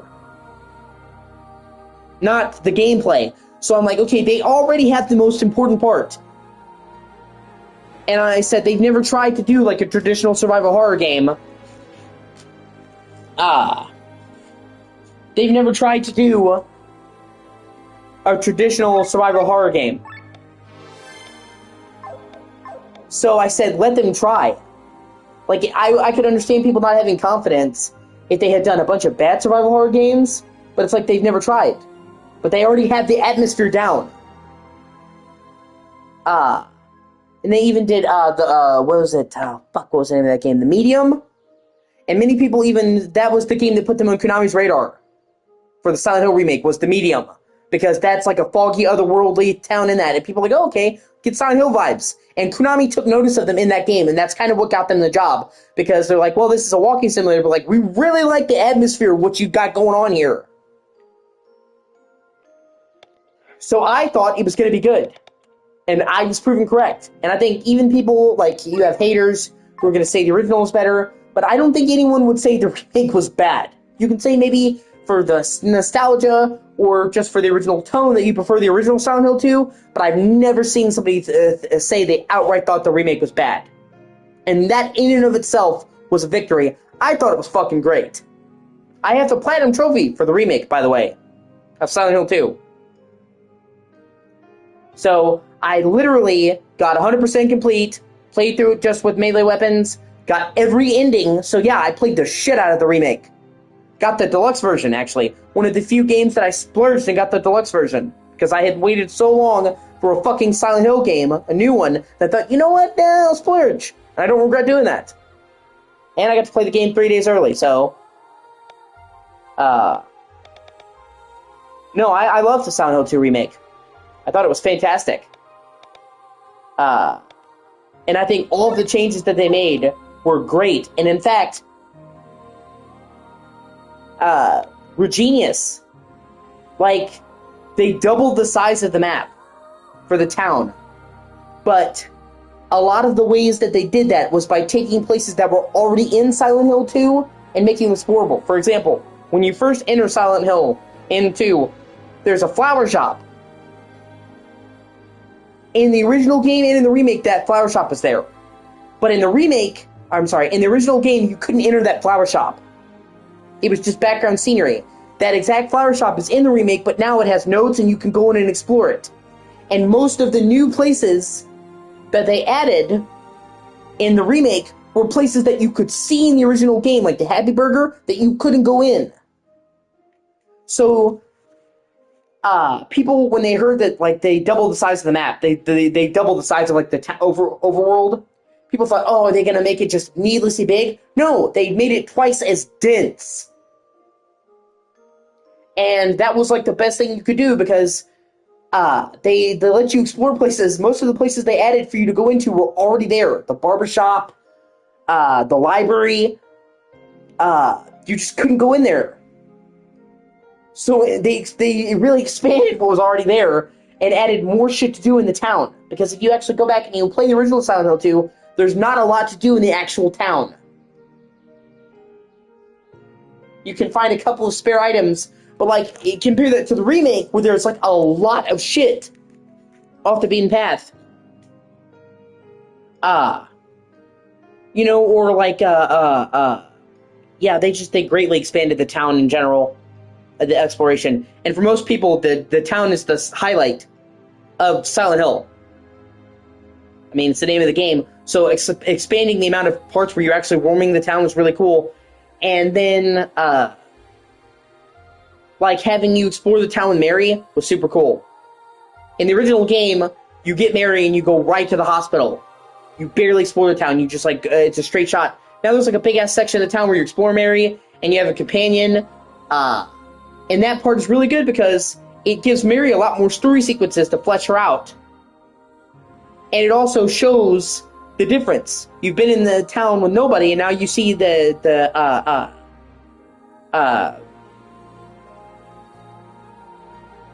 what James was like with Maria. I keep saying Mary, I'm sorry, Maria. You know what I'm talking about. So you actually get to see more of their relationship with her and more of the simmering discontent where she wants to impress him and he just is focused on finding his wife. And they brought back the fucking hotel from Silent Hill 3 and the fact that you could go to the hotel later on and you could actually see the symbol of Metatron from 3 on the fucking wall. Super cool. And once again, that hotel was in Silent Hill 2, but you couldn't enter it. Jack's Hotel.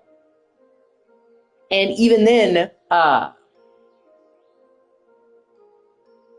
they added like a final town exploration segment to the game that's one of my favorite parts in the entire series. Dude, see, like I could write you a thesis. And actually, I need to replay the remake, by the way. It's been several years since I played the remake. I played it at launch a lot, and then, you know, it's been almost 2 years now. I need to go back and replay the remake. I actually think they're going to do DLC for it. The actors for Mary and James actually said they're back in the studio recording. And people think they're going to do the Like a Wish DLC, and that, you know, people are like, oh, it's 2 years, that it's going to be substantial DLC. And that they're releasing that to help bridge the gap between, you know, the wait for their one remake, which I can't wait. That would be fucking amazing. And when they asked her, like, or is it Born from a Wish? And the chick was being coy. She's like, well, I can't tell you. And then she was back at Bloober recording. So, unless they're going to put Mary and James in Silent Hill 1, I think, yeah, they're working on a big-ass DLC for Silent Hill 2. But I can only hope. Because you even go to the Boulder Mansion. And the original game, Born from Wish, takes place mostly in that mansion, and it wasn't in the base town. You actually see it in Maria says, oh, I feel weird looking at this. So they deliberately put it in the base game and have her reference it, when that wasn't in the original game. But, no, because I really, really, really like what they did with the hospital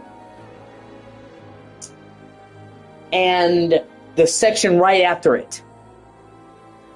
Because in the original, you know, this is where Maria dies the first time. And first of all, they added this beautiful sunset to the hospital. When you first get to the hospital, it's sunset, and it's this beautiful, beautiful sunset.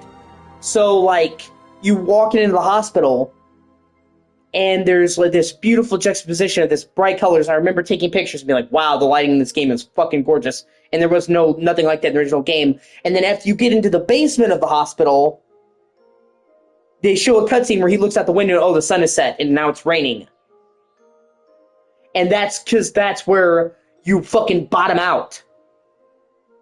So, you can pretty much see all of Silent Hill 2 is kind of James' journey and his, you know, his stages of grief.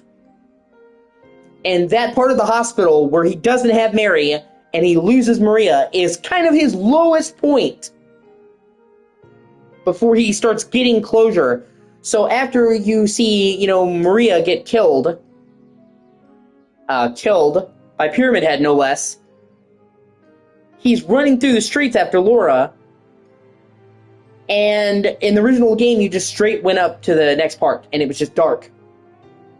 So it's like he had less than 5 minutes. Now there's like a whole big-ass thing in the town where it's fucking rainy and it's nighttime. And, like, you see the diner fucking lit up, and, like, now the fog is gone, or it's there but you can't see it. And you heavy rain and fucking neon lights in the diner. And, you see the town in the other world. And it sounds like such a simple thing that it seems like, why wouldn't they have done that before? They had never really done the other world in the actual town space. You would build you a building in the first game, the second, and the third, and then they would switch it to the other world. They never did that for the town streets itself. I mean, they kind of did, but it's like all it was this nighttime now. Now, it's fucking night, but they really showcase the night. It's raining, and the actual whole town layout is fucking warped, distorted, and bloody with these fucking creatures roaming around. So, what was originally just like a brief run through the streets to get to the next area, the Historical Society, now is like, holy shit, the town has changed since I came back through here. And the atmosphere is perfect. Like I said, chasing her through the streets, you know, Laura, and seeing the fucking diner lit up with the neon light in the harsh fucking rain after seeing the sunset,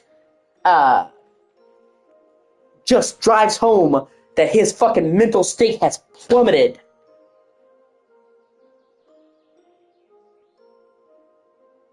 And it's one of my favorite parts of any Silent Hill game. Because the concept of having the town itself being the other world was something they had never done, and it took a throwaway sequence from the original game that's just you jogging quickly to the Historical Society into this awesome scene that shows the town completely fucking warped. And especially because in the remake,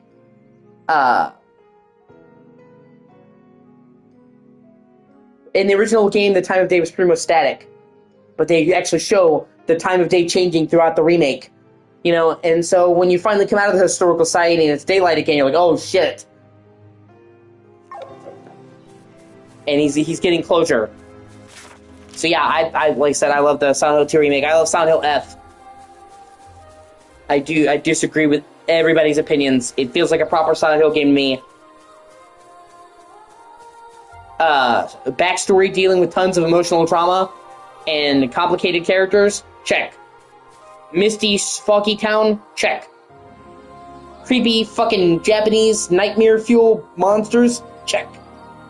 And Silent Hill always had melee weapons anyway. That was kind of the one thing that differentiated Silent Hill from Resident Evil is, you know, in Resident Evil, you pretty much, in the early games, you just had the knife. And if you have to use the knife in Resident Evil, you're fucked. Like, if you literally, in the classic Resident Evil games, get to the point where you have no weapons and have to use the knife, you should restart. You've paint yourself into a corner. It is nearly impossible, unless you're a fucking pro speedrunner, to get by with the knife. So I would tell anyone, just get rid of the knife. If you get to the point where you have to use it, you're already fucked. But in Silent Hill, they always had melee weapons. And you would actually use them for a large part of the game. So shifting to all melee weapons in Silent Hill F wasn't that much of a change by comparison. I mean, obviously, it was some of a change, but I'm saying it didn't come out of nowhere. The series already had a lot of melee weapon shit anyway. And I don't know if you played Silent Hill F, and if you haven't, I won't spoil it for you, but it actually does tie into the lore of the rest of the series. And explains how a particular part of the lore came about. So it's not just entirely disconnected, by the way. You just have to play to figure out what it connects into. Which, considering Silent Hill is about figuring out the mystery anyway, kind of works. So I really liked F. And the new Townfall is good. And I know, you know, people are bitching about Townfall. Of course, because the Silent Hill community sucks a dick. I honestly think the Silent Hill community is one of the most toxic communities in gaming. I'm not kidding. They literally bullied one of the main creators of Silent Hill off the internet. He literally was the guy who made Pyramid Head. He designed all the monsters for 2, and I think 1 and 3. He did all the cutscenes for 2, and people were telling him about the cutscenes, saying they knew better than he did, and he basically left the community because of that. I've never seen a fan base actually have the hubris of thinking that they can think they know better than the fucking creator. Fucking wild.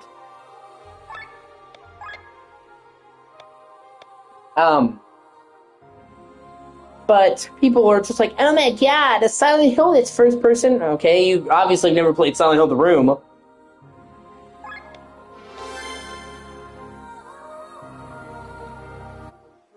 But it has all the hallmarks. Misty Murky Town, ambiguous characters, foggy.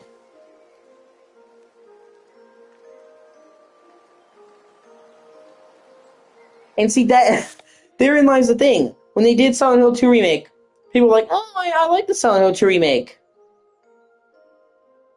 I like the Silent Hill 2 Remake. But it's a remake of an old game. I want something new. And then they give them something new that's not something they haven't done before, and this is too different. So either you want them to redo what they've already done with the remakes, or you want them to give you something new. You can't then say, well, this is too new. And like I said, I feel like a Silent Hill game that's not in Silent Hill. Yeah, Silent Hill 4 isn't in Silent Hill at all, except for the forest, which is the outskirts, so basically not. It's in Brahms. And then Silent Hill 3, the first fucking half of the game is not in Silent Hill. So, it's not even the first main Silent Hill game to take place outside of Silent Hill. Thank you for showing me you actually don't know. Oh, wow, that's cool. The city is enormous. I hope it isn't another anomaly. It appears real.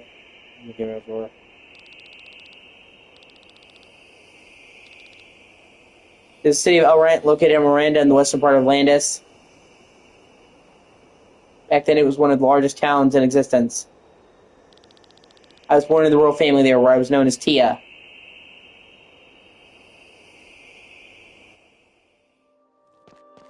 Oh, we've never seen this. Maeve. That's interesting. Because in the original Chain Echoes, we knew that Glenn and Lean had been constantly reincarnated throughout history. I I disagree. I cannot speak for the newest Silent Hill movie. I really like the first one. It captured the vibe of Silent Hill to me. And had spooky atmosphere, practical effects, great acting, great directions. I really like the first Silent Hill movie. Revelations sucks a dick. I really, really like the first Silent Hill. And it's a hell of a lot more accurate than any Resident Evil movie has ever been. But for Lynn, we never actually knew about any of her other reincarnations. We saw a bunch of Glens.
Oh shit, these are the shrine statues.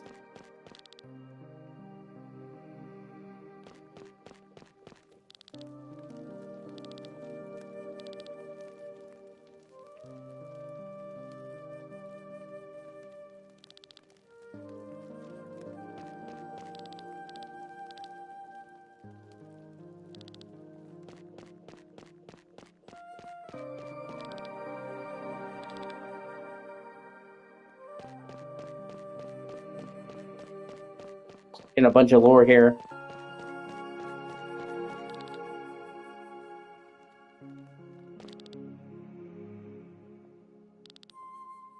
Oh shit, that's one of the three that's one of the three Von in the game. See? Yeah, nah, yeah, dude, I'm not gonna shit on your opinion. I actually have the original Silent Hill movie on DVD. They never made it on Blu-ray, but I have it. I want to watch it again sometime. It's been years. Uh,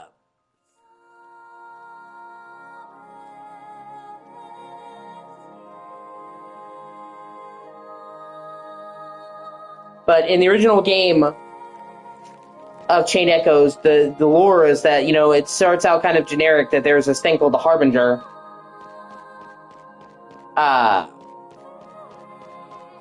There's this thing called the Harbinger.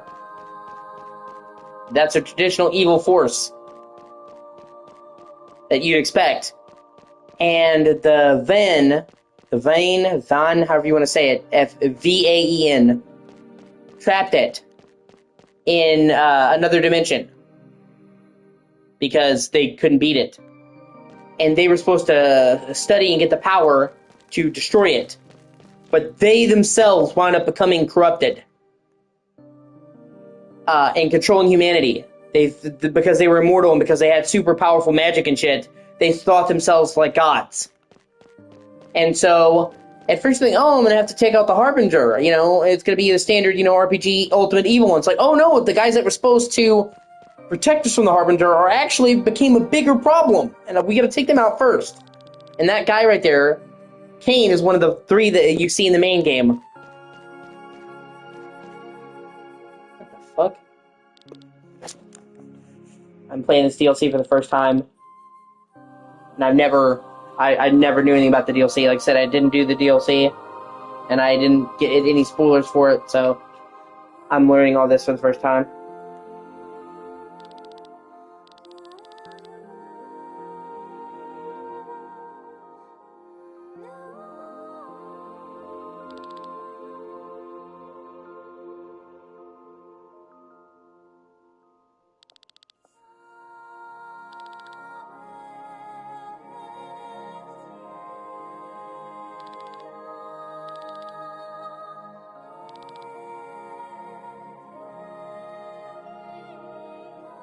Okay, oh shit. Returning their ether to the maelstrom and thus strengthening the bars of the Harbinger's cage.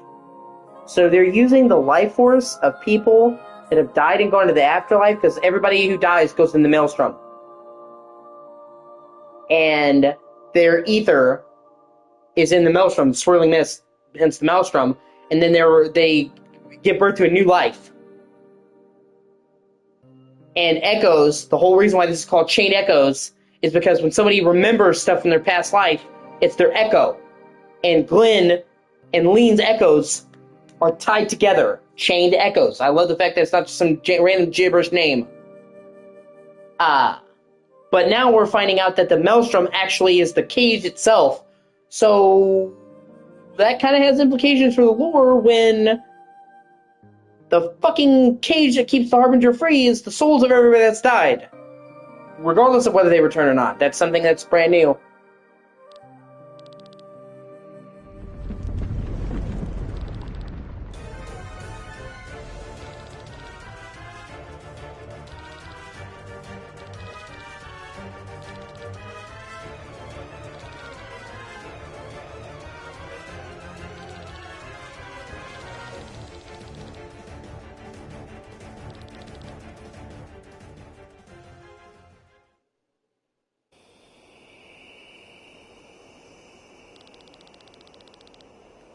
So both Glenn and Lean had been revived a lot throughout history. They had lived many lives, but we saw a shit ton of Glenn's, which makes sense because he was the main character. But we didn't see a whole lot of Lean's, and now we're seeing some of her additional lives.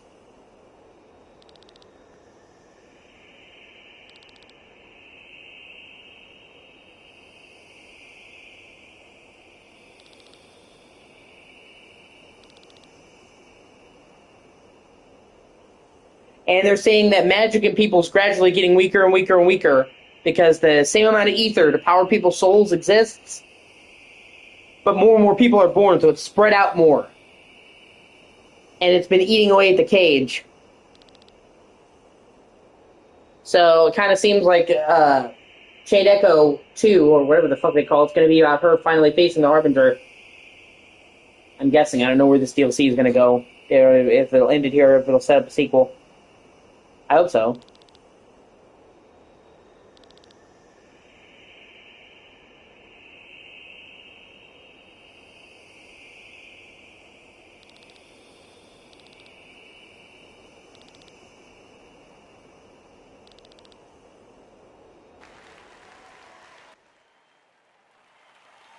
Oh, wow.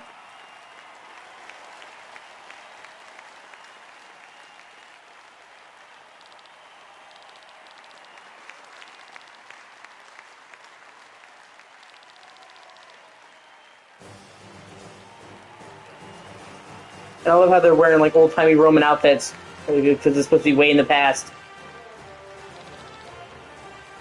And that's the new party member that joins in the DLC. A furry's wet dream.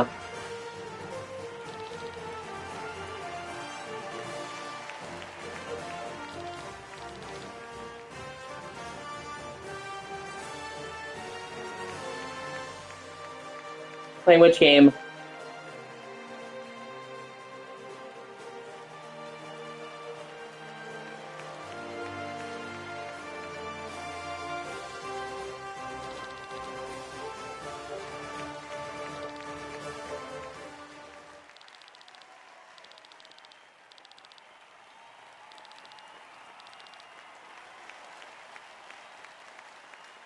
Toy Story 2.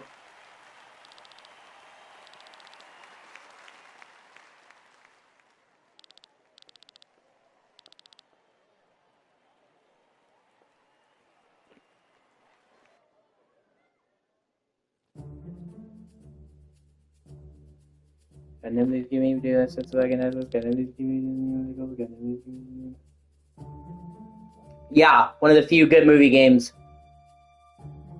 Hey, look, how you doing? Those are great enemies. You're going to be as an SS. Hey, look, what's my shit's fuck.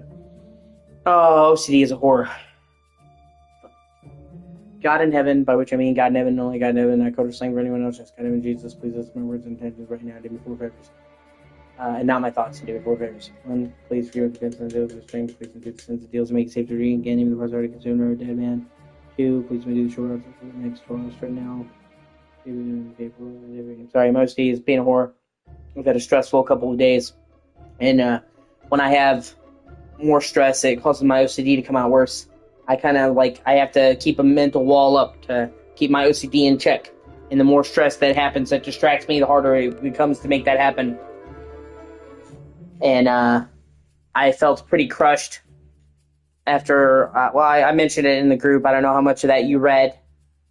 Basically, I thought I was going to be able to get a brand new controller for my birthday, and then I found out there wasn't enough money for that, and that really upset me because I was under the impression this whole time that there would be enough money to get a new controller and that I could just get something new.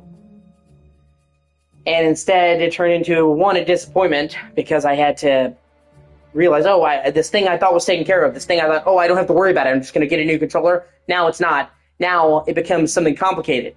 It was meant to be something easy. You buy me a new controller, I have a new controller, I don't have to worry about my controller anymore. Now it's something complicated. I have to see, what can I do to get a controller? Is it worth it to get a cheap controller? Should I get a game and hope that this holds out? Come work. Can I get this? And it turned something that was supposed to be just simple and easy into a struggle. And it's like, I've already had a struggle. If you heard me talk, the last couple months of my life have fucking sucked. My aunt being murdered, my dad nearly dying, terrible, terrible winter, all kinds of other problems, me having to double the work that I did around the house while my issues persist. So I would say that 2026 has been one of the worst years of my life. Which I hope it turns around, which I'll knock on wood again, because we're not even halfway through the year yet. But the last 4 months have been pretty bad. And I'm about to turn 30 May 18th, so it's only 18 days away now. And I'm really self-conscious about turning 30 because I feel like I haven't accomplished anything with my life. I have mentioned it before, I have really bad issues with myself. I wouldn't call it self-esteem, more like I dislike myself. I feel like I am a bad person and that there's nothing of worth about me. I have felt like a loser and a mistake my entire life. Because of my OCD. I would get terrible thoughts, and I would think that was me, and I'd be like, why am I thinking that thought? I'm evil. Which apparently is not something that's unique to people with OCD. Apparently it happens a lot. They get bad thoughts, intrusive thoughts, and they don't know what's going on, so they think they're evil. And it instilled in me a deep loathing for myself. And I understand that it's my OCD, and intellectually I understand it's my OCD, but I have always suffered... Wow, that's terrible. I'm sorry, Dustin. GameStop has fucked me over. I could tell you a million horror stories there. I have suffered from a persistent and severe self-loathing my entire life. I've never liked myself. And so, on my best day, I'm dealing with self-loathing. Of feeling worthless. And now that I'm coming up on 30, and I still am not where I want to be in my life, it's making me feel especially fucking useless. I mean, I know 30 isn't old. I don't think 30 is old. But I'm still not where I want to be with my life. I still don't have anything to show for my life. And that's a lot more acceptable when you're in your 20s than when you're in your 30s. So I'm coming up on this major milestone, for me, anyway, and I've got nothing to show for my life. So I've really been dreading this birthday. I mean, I'm never a fan of my birthday anyway. A lot of bad stuff happen around my birthday. I want to talk about it. But I've really been dreading this, and I was just really counting on getting this new controller and to just be a fucking win. I needed a win. I needed something in my life to be simple and easy. Everything in my life has been a struggle. Everything. So it was like, oh hey, I need a new controller. My controller is breaking down. I jury-rigged it to work. I get a new controller, and I don't have to worry about that. It's one thing I don't have to worry about. It's a win, and it's a brand new controller. So, and then that didn't pan out. So this thing that I was looking forward to, the only thing that made me look forward to my birthday, the only thing that I was holding on to, looking forward, the only positive thing in my life that I had to look forward to, turned into another fucking problem. Where it's like, great, now I have to weigh the pros and cons and this and that, and it should have been simple. I have a controller, you bought me a controller, done. And instead it turns into a headache of, do I save up for another controller? Do I get a cheap controller? Do I do this, do that? And it should have been just simple. And I'm not shitting on my parents, by the way. We lost half of our income when my aunt was murdered. So I understand. It's not them. I know that they did the best that they could. It's just, I was under the impression that it was taken care of and I was getting a new controller. So I thought it was already done. I thought it was already handled. You know what I mean? And then, oh, no, it's not.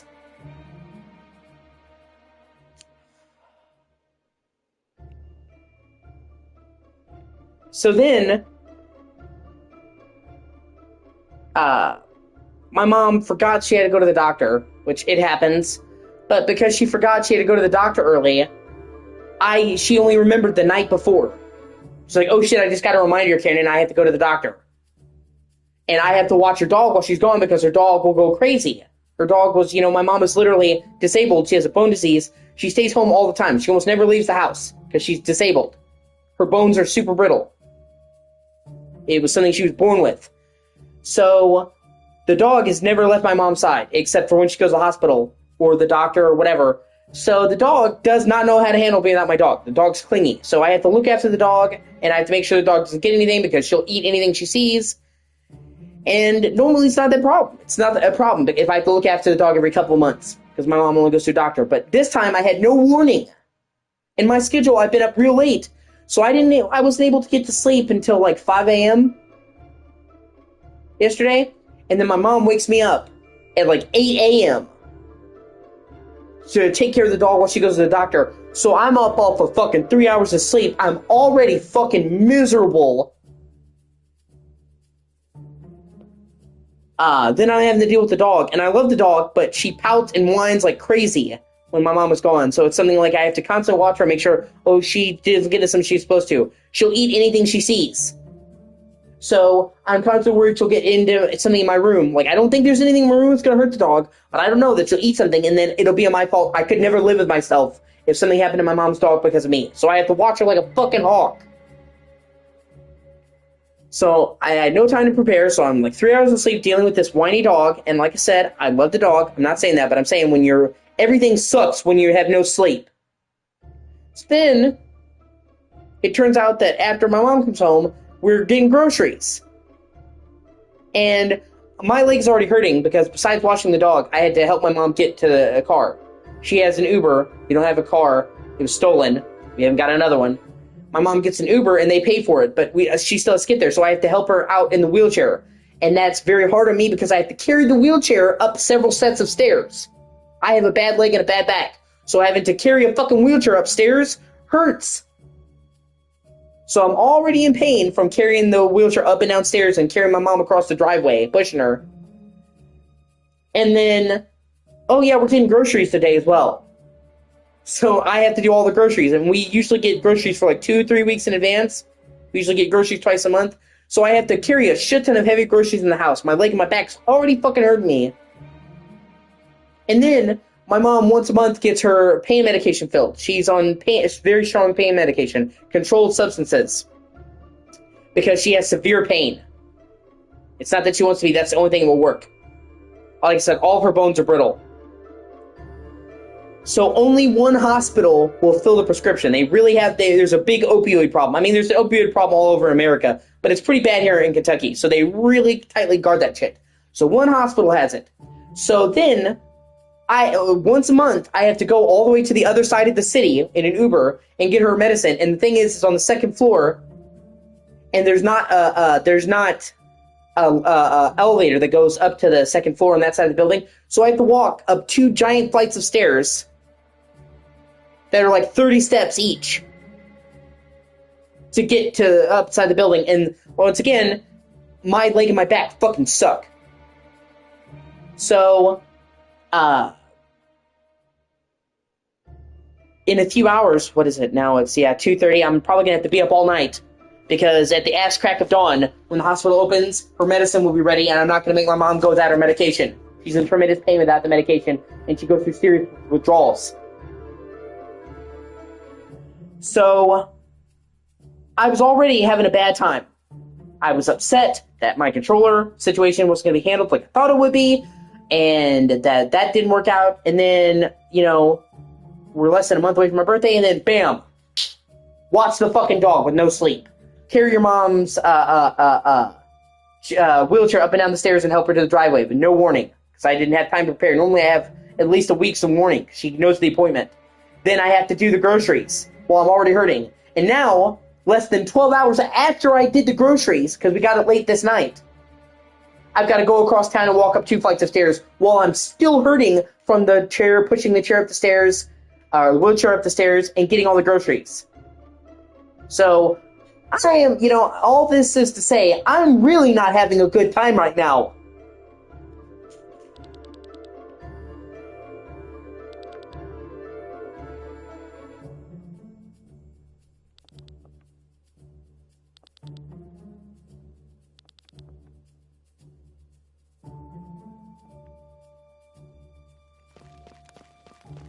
So it's like, I was already having a bad time.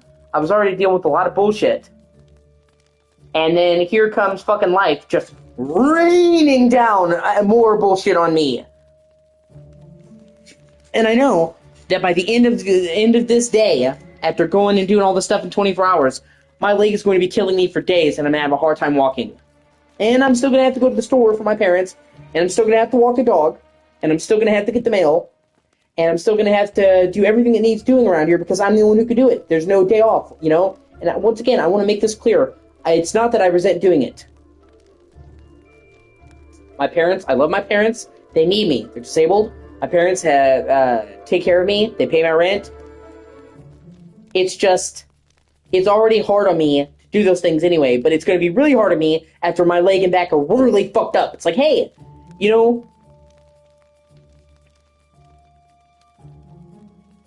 it's like, it's like somebody saying, hey, would you like to walk up a flight of stairs? Yeah, sure, no problem. Then somebody hitting you with a hammer in the kneecap and saying, walk up the stairs. And you're like, well, suddenly I don't want to anymore. I'm in pain. Nope, I gotta do it. So I know the next several days I'm going to be in excruciating pain because I've pushed too far. I didn't have time to warm up or brace myself, and I'll have to do it. So it's like my fucking situation went from bad to fucking worse. And I know that I'm going to be in immense pain the next few days. And still have to do everything I already do. So, I'm not in a good place right now. And then with my birthday and everything else, like I said, I'm in a really dark place, mentally. I'm playing the dog. I guess we're going to what are we doing, a jailbreak with the dog?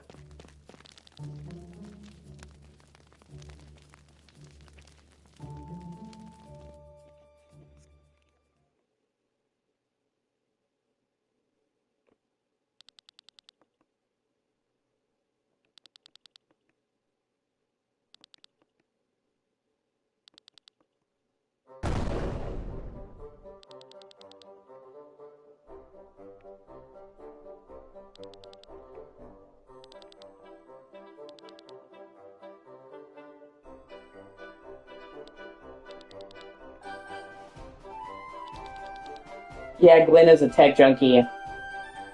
So, like, the best Sky Armor in the base game is a Seraph Armor, and you can only have one. So they're in the past when these Seraph Armors were brand new. So Glenn just sees 3 of them. He's like, oh shit! I've never seen this! And so he's geeking out.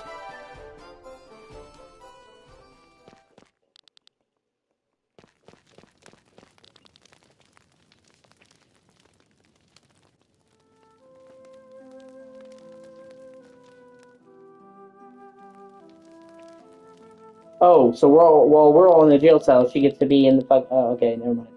They want her to clean all the windows.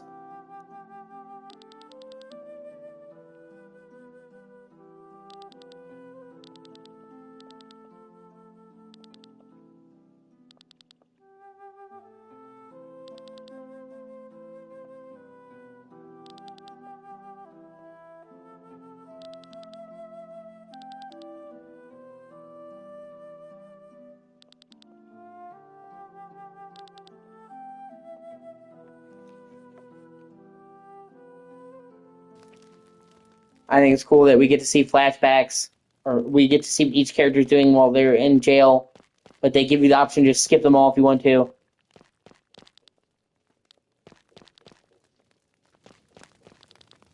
See, I can, or sleeping in the day, so like if I wanted to replay this DLC, I could just skip all these flashbacks or scenes, extra scenes. I like that. I'm going to see them all because I want to see all the story, but it's cool that you can literally just skip to it. Oh my god. Of all the people here, why do I have to clean the toilets? Clean it up, or would you prefer us to shit on your cell floor? Like, it's funny because this game will be like real, like, old, and then they'll like throw in some like curse words and shit in there. Like, there's a part early in the game that I remember where this guy betrays you, and the thief of the party, Sienna, she says, "Bullshit, you fucked us!" And it comes out of nowhere, they don't normally curse. I'm like, god damn!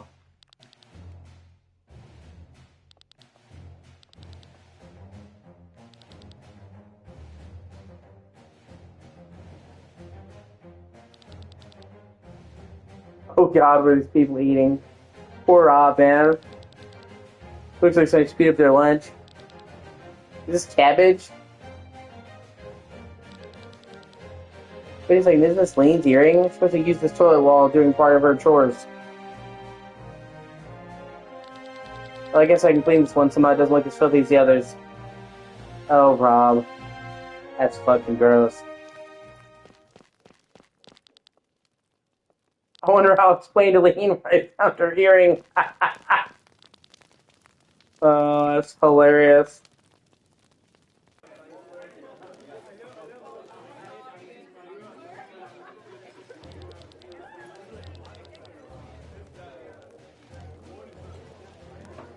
Oh, he's having a good time. He's a bar already.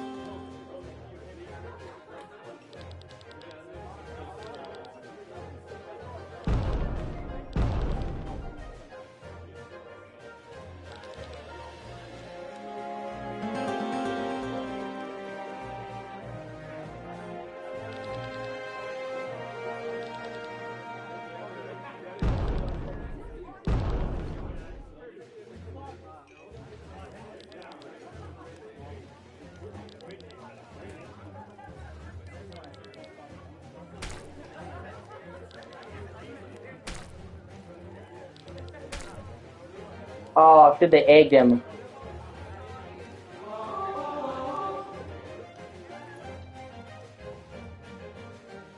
Holy shit, he put them all to sleep. Oh, don't egg your bard.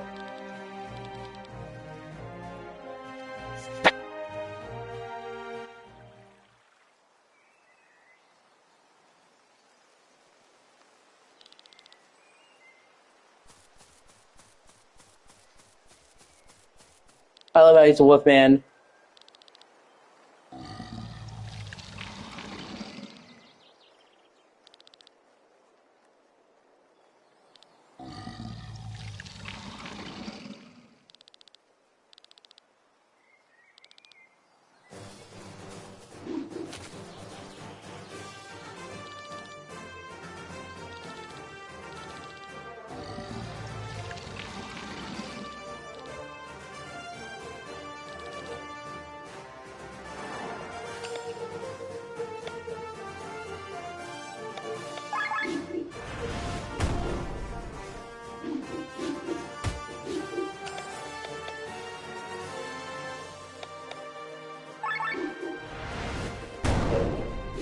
He is a brand new party member.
I'll cook the moisture in the wool turtle and the turtley and add some flavor to your hair. Okay, yeah.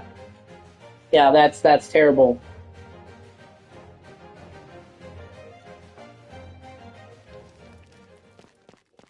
Oh, the dog's a little Shiba Inu, too.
She was just body shaming him. Oh, no, I didn't mean to.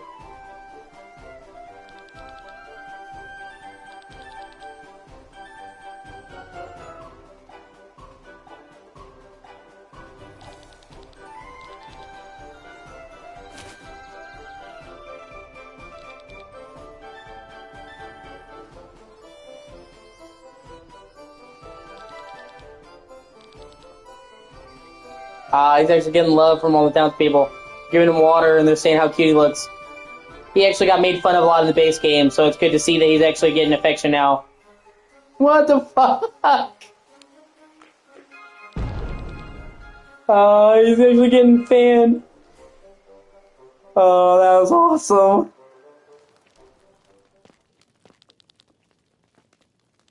Like I said, in the base game, he was like looked down on by the other birds where he lived, because he couldn't fly, and so it actually it's funny that he's actually getting treated well.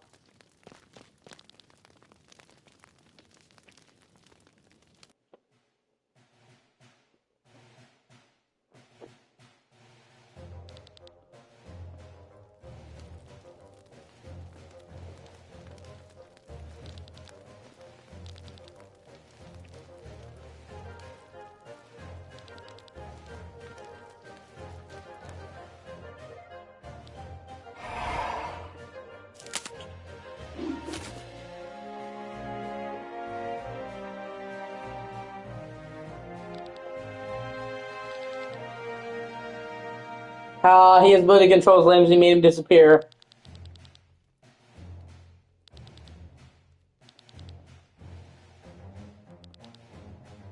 He pretended like he couldn't have his arms and legs.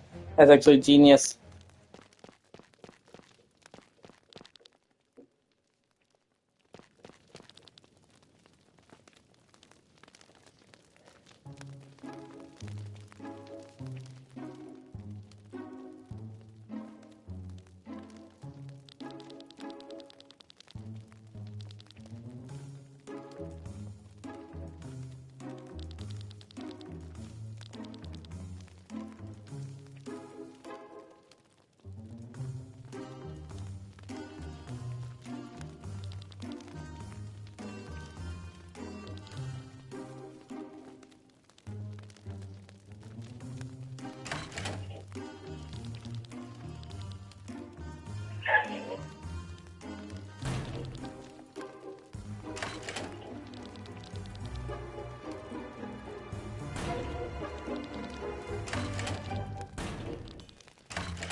He learns new skills by finding heroes medals instead of Grimoire shards. Thing said, alright, use one learn skill, and then you unlock new skills.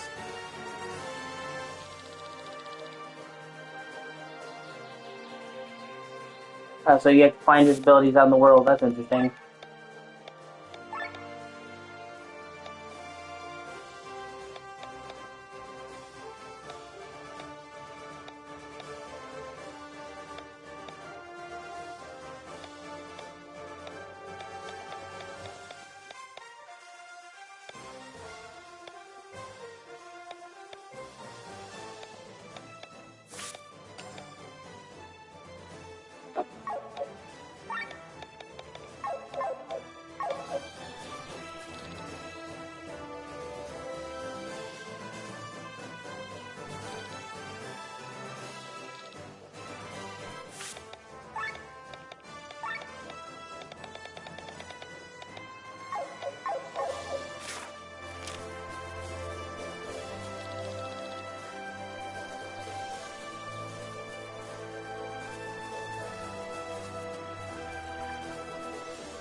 Nice.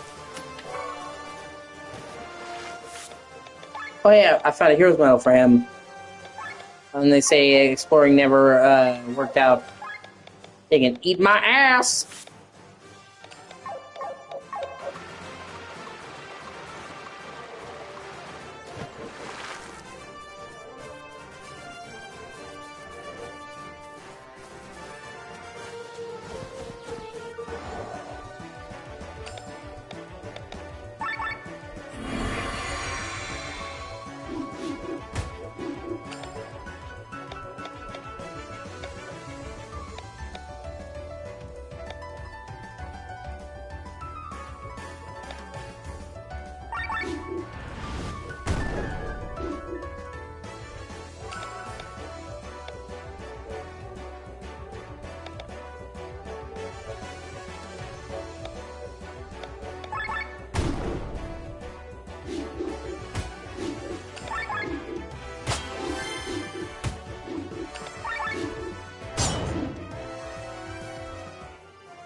I haven't seen his ultra move.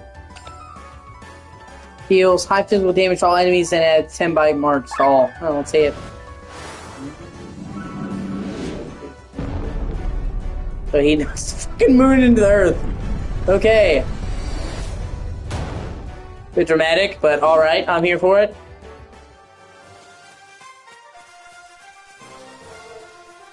Nothing like casually ending the world as a first attack. Ultimate attack. Oh hey, shit, I found a new hero's medal.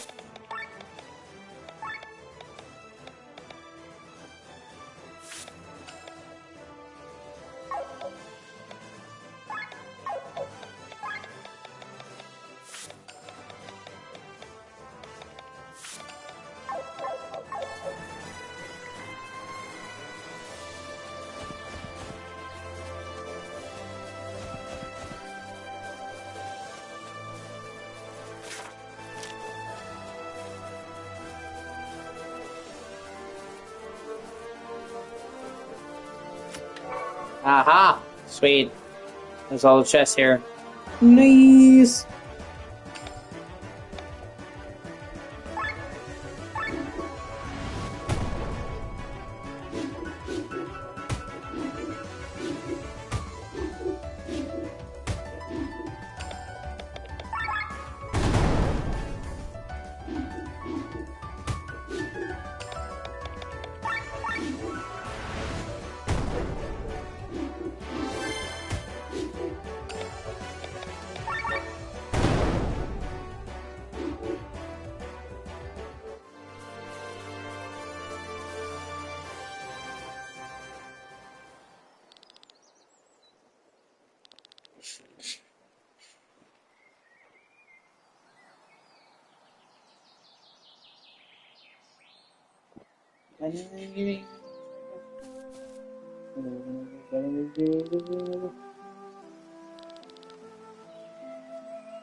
Got an enemy to give me Legos. Got an enemy to give me Legos.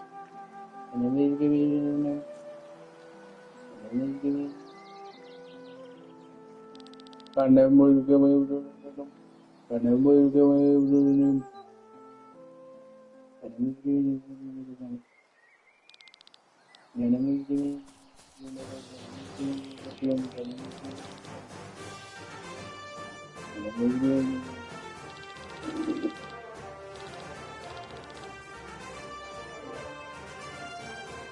So the area is gradually dying on both sides.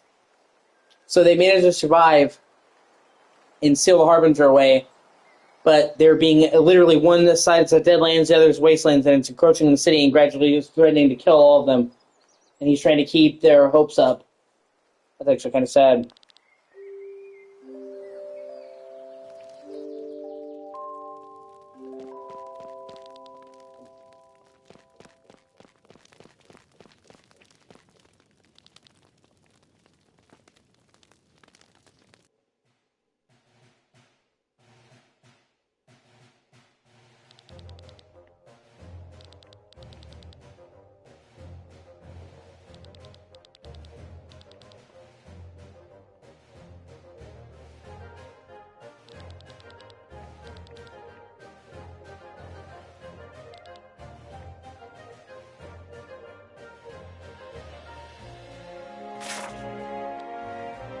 God.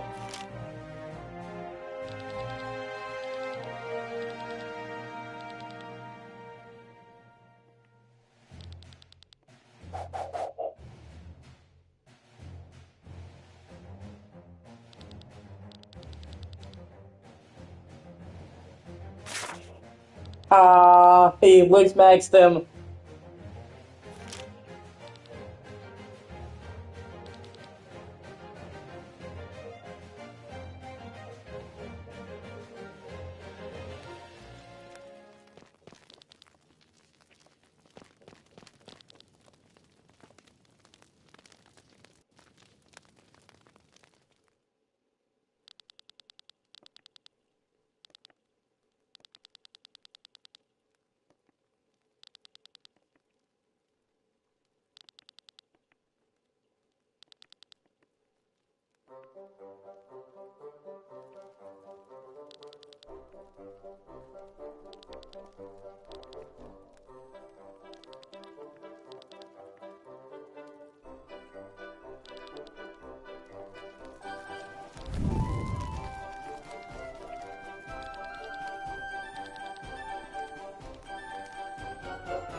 Thought she was weak, and she missed, and she broke down the wall when she hit it.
He ate the fucking armory.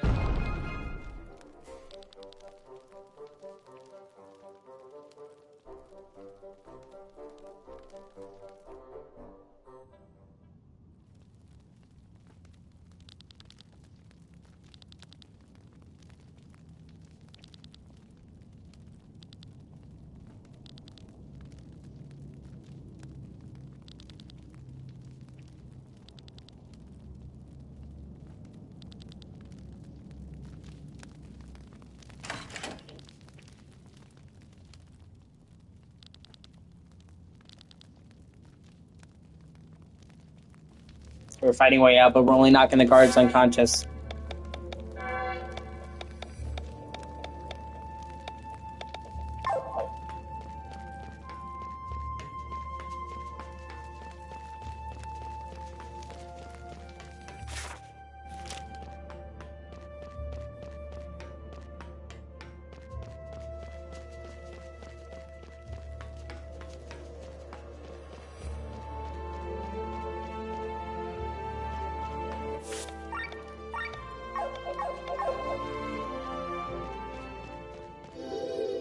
What the fuck?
What is this, fucking Kingdom Hearts key weapons? Really?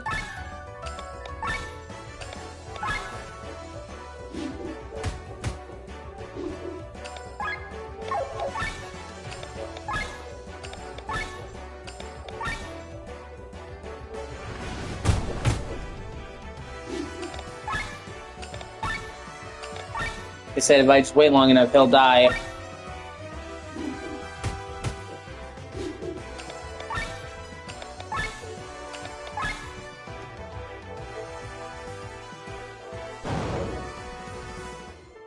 Physical skills no longer locked. Well, fucking hallelujah.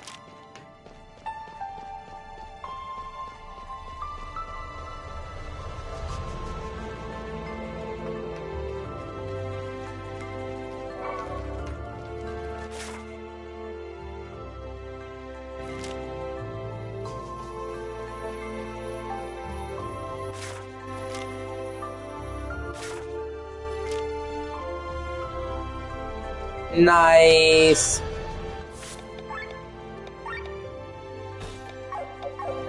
Upgrade.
Oh yeah.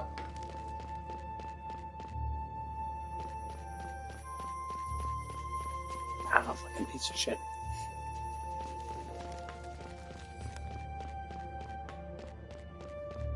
What the fuck is that?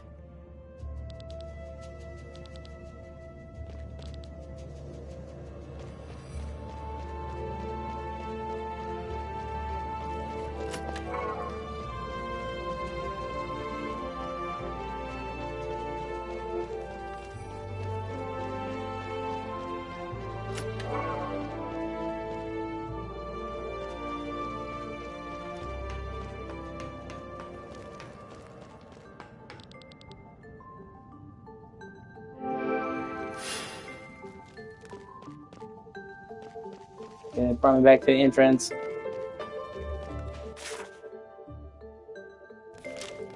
Okay, I just want. Yeah, let me make sure I got everything.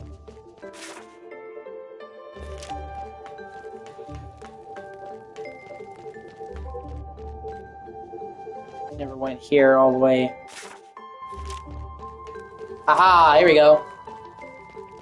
I think that's the last thing I'm missing. Yeah. I can go and proceed to finish this.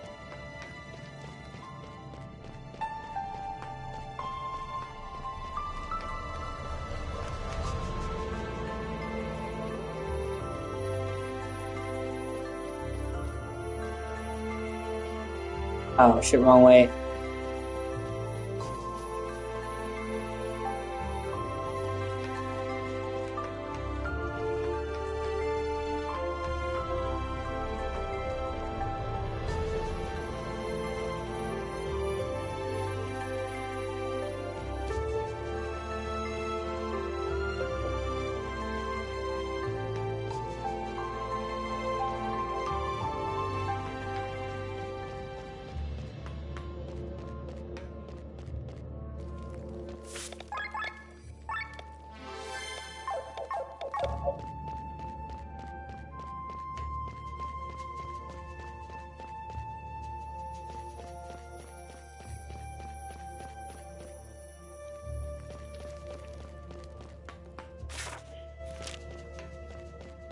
Oh, shit.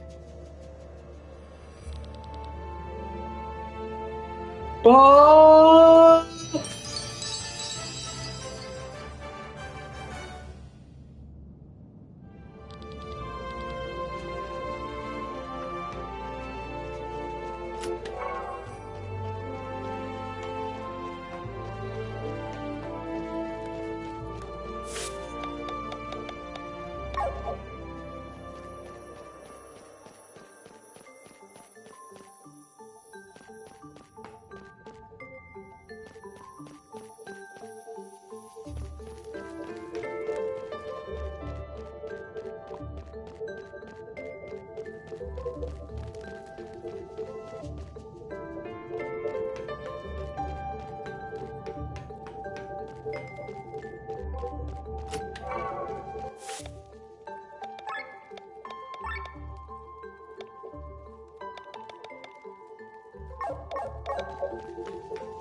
There, all my skills are now restored.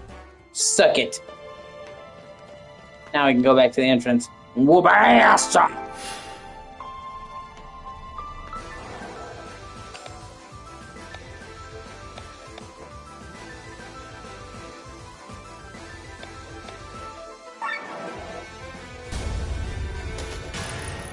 Well, I guess I have to beat him to get all the rest of the skills. Some are still missing.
Oh, come on, bro.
Fuck you, bro. Die.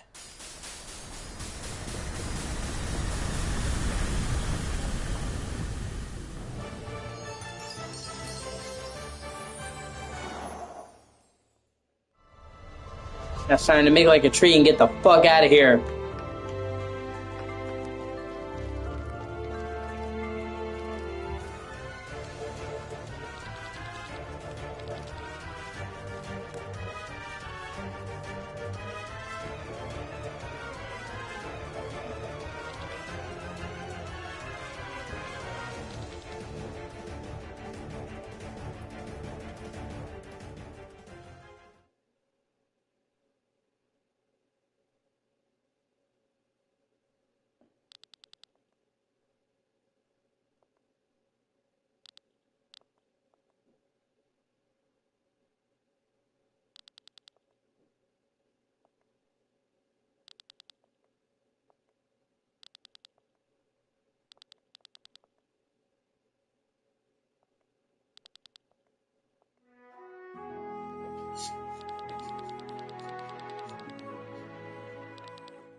At least I have free reign over the castle. I can actually walk around without being chased.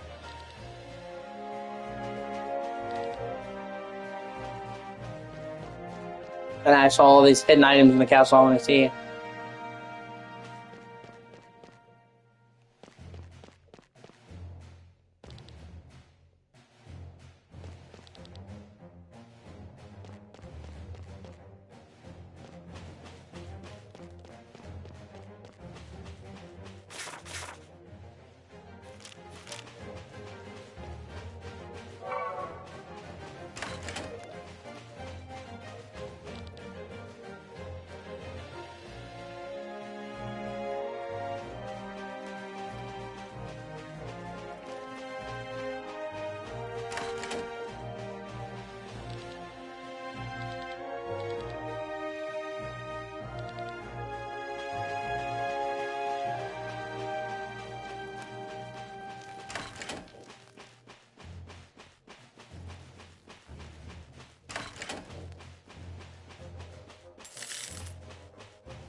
Ah.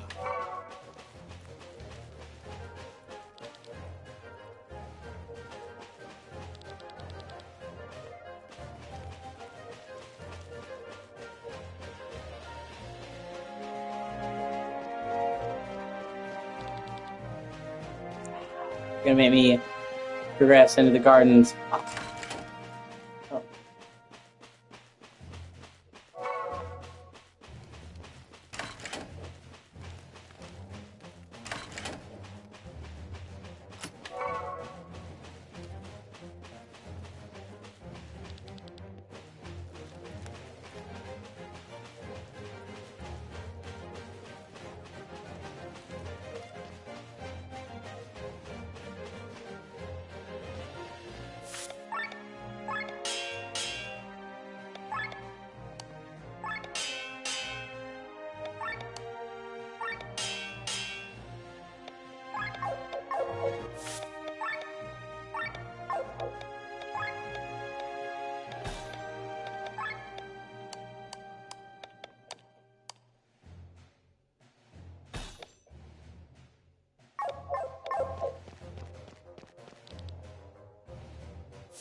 Lost Gardens.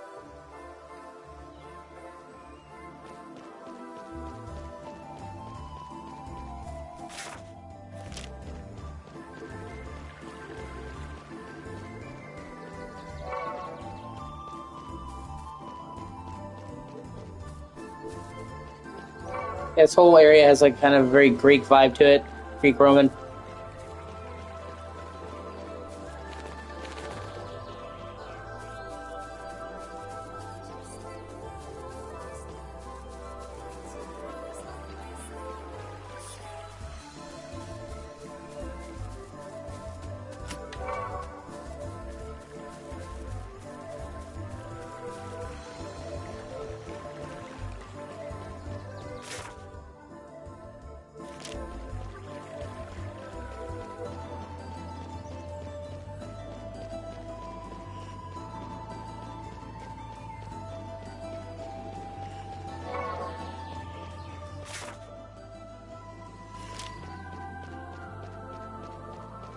Is that a fucking chessboard?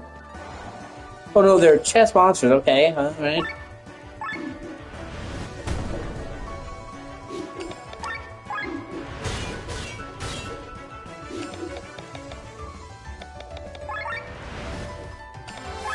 They're weak to darkness.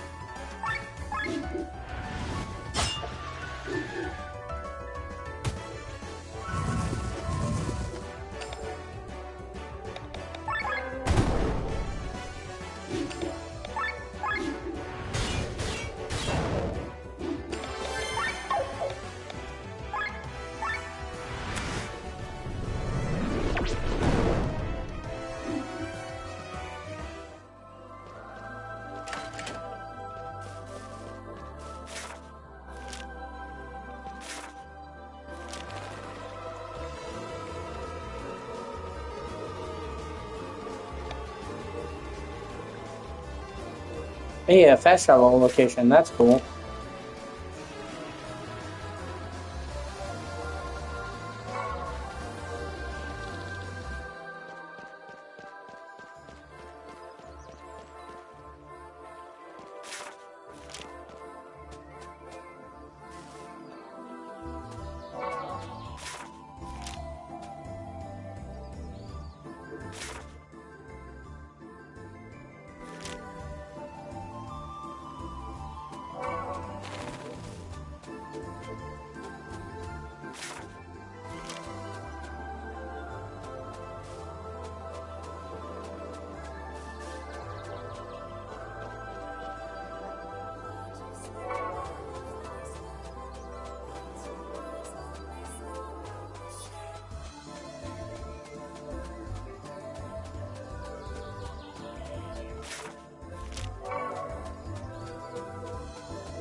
Ha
Nice.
Oh shit. Oh wait.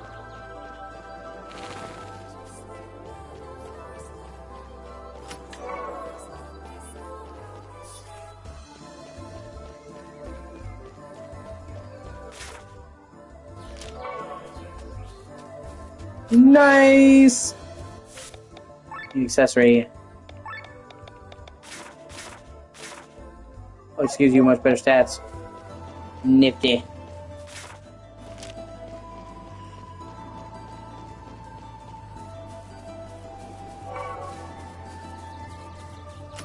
Oh man, look at all these roses.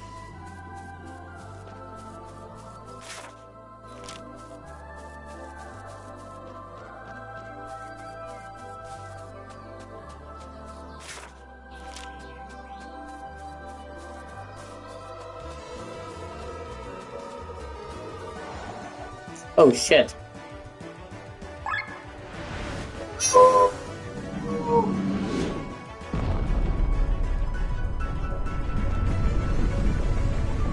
You're masked, those bitches.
you're good.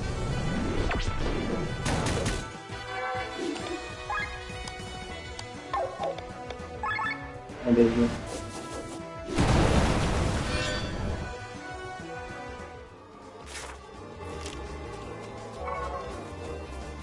Shit, there's supposed to be one more chest here.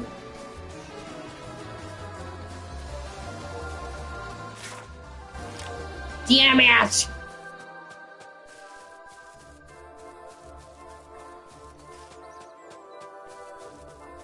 Oh, wait a minute. Aha! Nice!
Crap.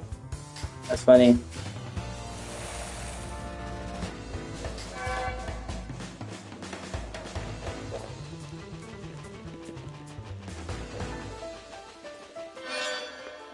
Oh, oh shit, a class emblem.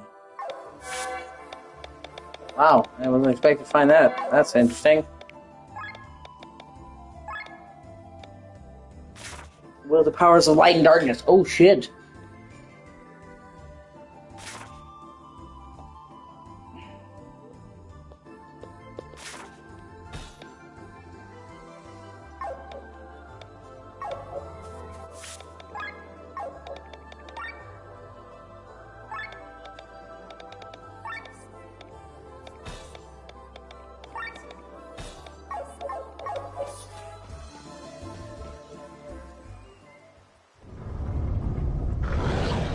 Oh, what the fuck?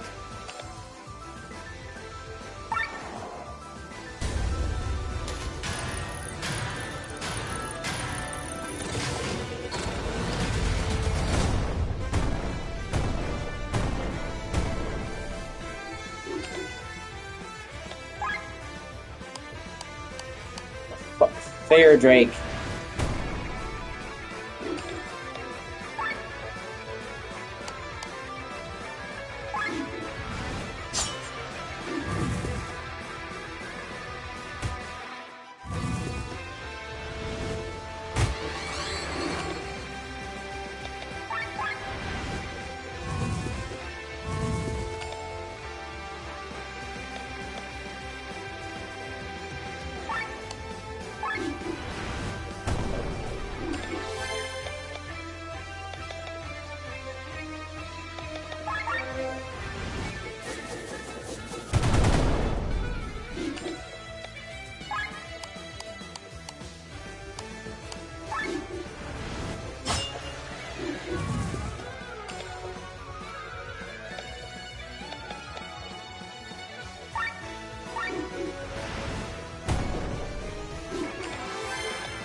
Fuck your pawn, bitch!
Oh, come on, you asshole.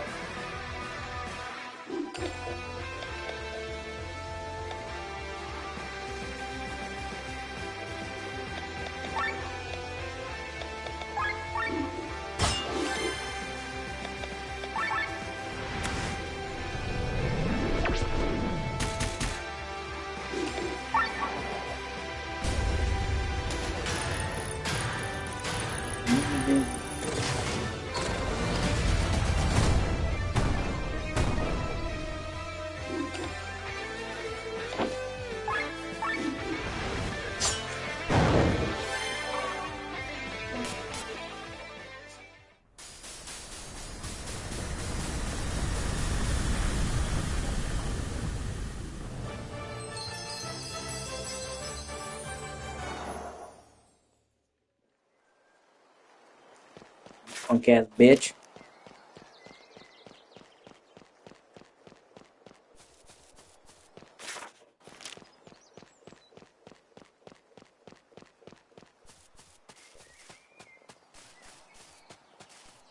Oh shit, there's the treasure. No, I said treasure.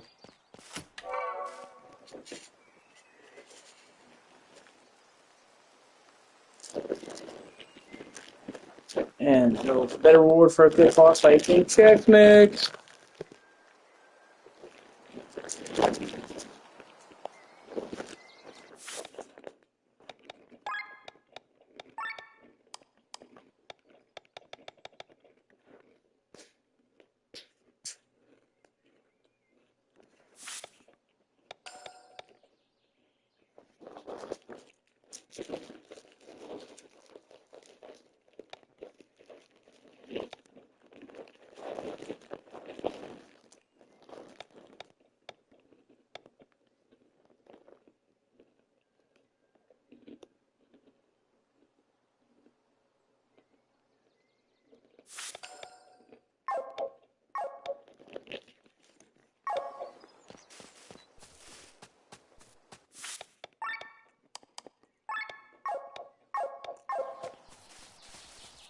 And then you know my like, how you doing? Deals in speed. Got them please give me produce and deals and do them. Got them please give me produce and do them. Thank you for watching. I really appreciate you. You should like, comment, and subscribe.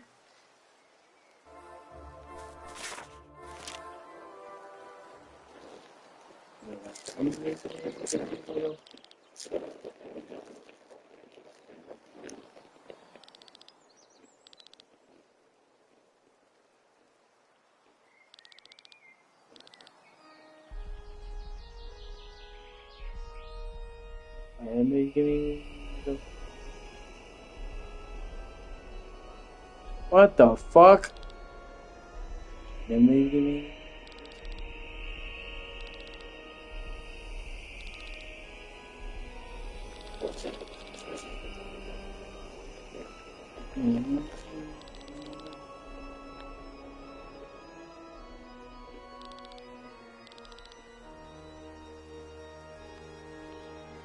Oh, oh, that's so clever. They thought they went in the past. It isn't.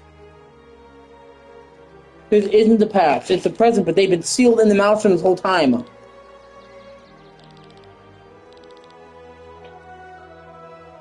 Remember, give me.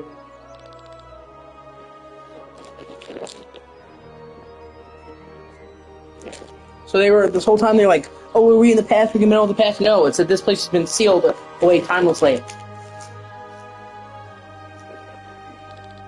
Mm-hmm.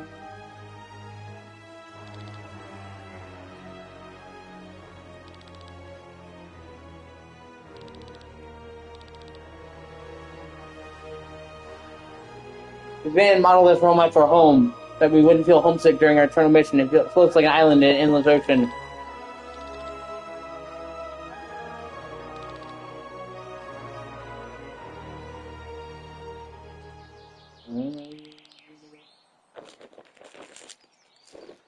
So they've been guarding the maelstrom for thousands of years.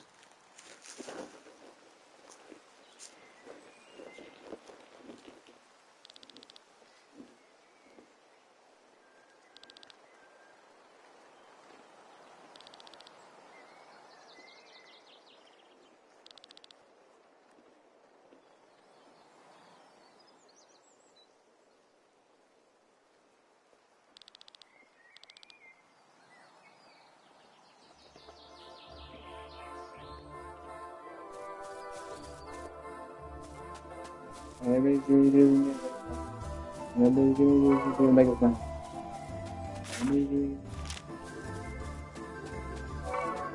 Everybody's doing make us money.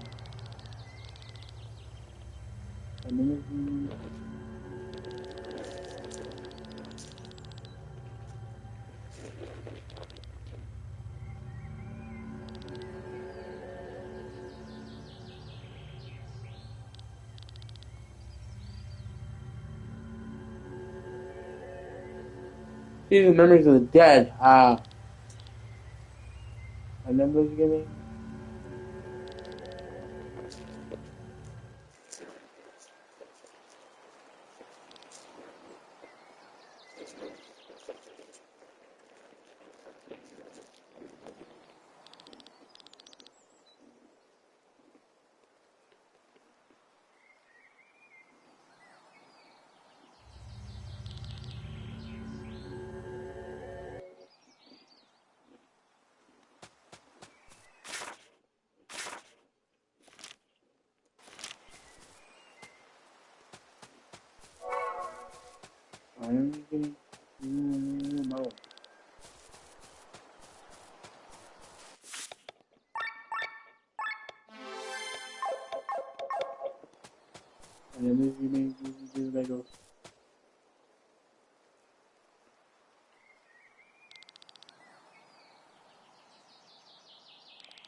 And then please give me Legos.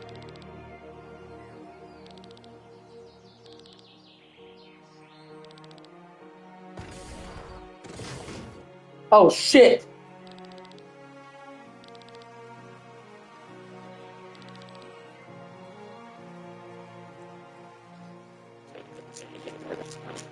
That was one of the people in the main game that didn't get elaborated on. He was mysterious, he had all these powers, and then he just kind of vanished.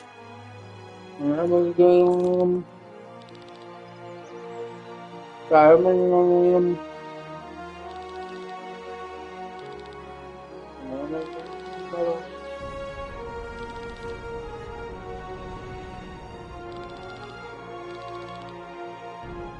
And then they give me Legos.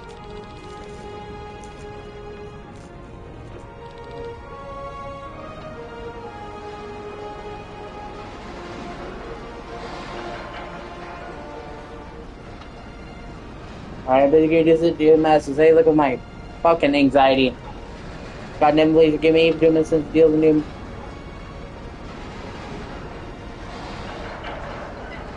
Alright, give me doom.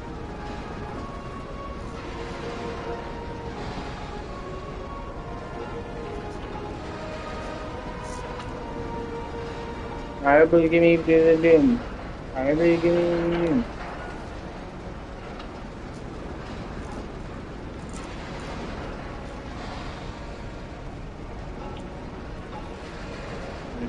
One more handful, I'm done.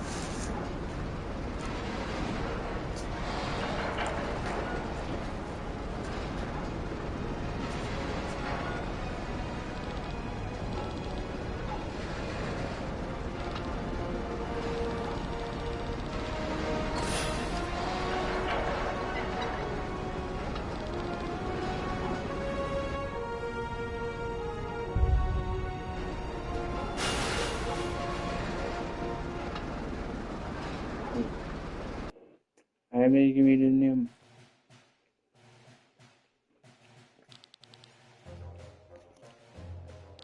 And then give me the doom.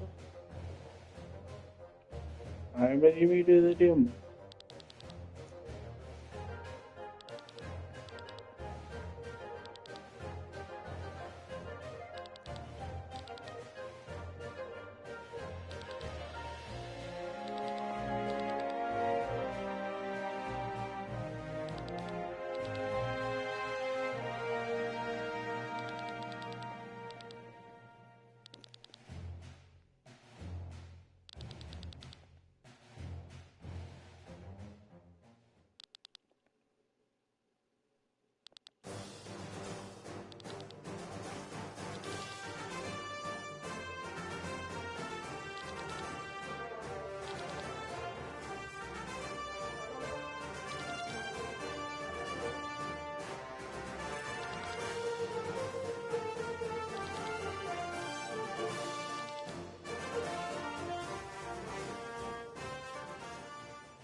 Okay, now I think is when the DLC is opening up.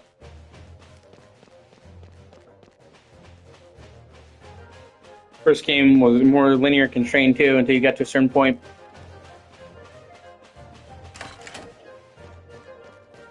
Finally, I can explore the rest of the fucking castle.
I actually really like the fact. Oh shit, we loop back around. I actually really like the fact that they didn't go with time travel. I think that time travel is an overused trope in gaming, and that unless you're incredibly careful with how you write it, it causes more plot holes than it solves. There's so many fucking variables you have to account for when you do time travel.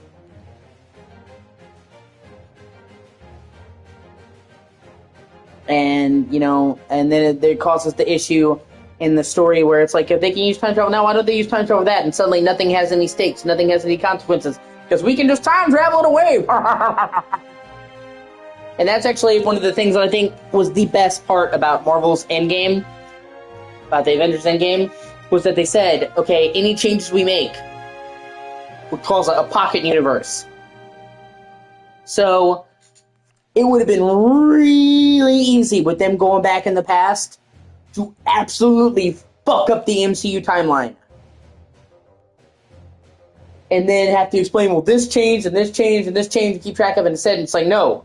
Anything changes that we made were a pocket universe. Doesn't affect this one. And they even says, we're not undoing the past. We're, bringing the people that were snapped away back. That's it. It's like, because I have to protect the present. And that was a really smart way to do that in a way that allowed them to have the time travel. But with the limited amount of quantum particles, it wasn't a get-out-of-jail-free card. It was a finite resource they could do in that one instance and didn't change the past into the future. I actually think, believe it or not, Avengers Endgame handled time travel probably one of the best I've seen in any of the fucking mediums.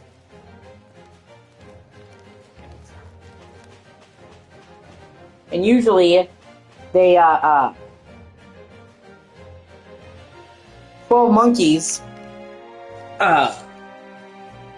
which, by the way, if you've never seen 12 Monkeys, anyone here hasn't seen 12 Monkeys, I highly, highly recommend that you watch 12 Monkeys. It came up with what we now call the predestination paradox, in movies anyway, that by seeking to change the past, you create the present that you're in. That if all of time existed, and time travel exists, then it's always existed. So everything you were going to change, you've already changed. So they set out, in 12 Monkeys to stop the past and find out they were the ones that made the past the past. And that was a really fucking great twist in that movie, and it's still one of my favorite movies. But now it's done to death. And in a lot of ways, it kind of belittles the point. It's like, what's the point of going back to the past? We're not changing anything. We're just causing what we already seen. And it's overused. Like, now people act like that's the only way to do time travel.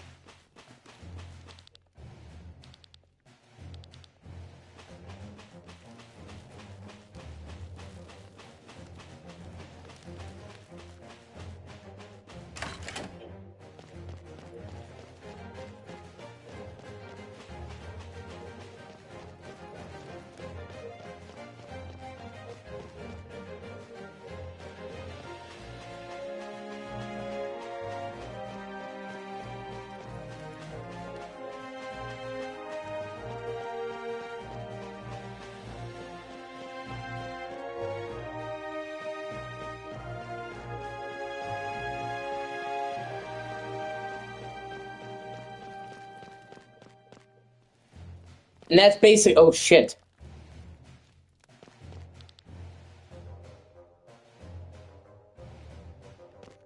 And, that's pretty much the two schools of time travel usually falls in one of two things. Predestination, where it's we cause the past we're trying to change, or the butterfly effect, where you change one thing, you change a million things. And if you want to see another good movie on that end of the time traveling spectrum, watch The Butterfly Effect with Ashton Kutcher. People shit on that movie because they weren't ready to see Ashton Kutcher in a dramatic role, but that movie fucking rocks. And I will defend it until my dying breath. One of my favorite movies.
Okay, that's how we get back to the dungeon. Nice.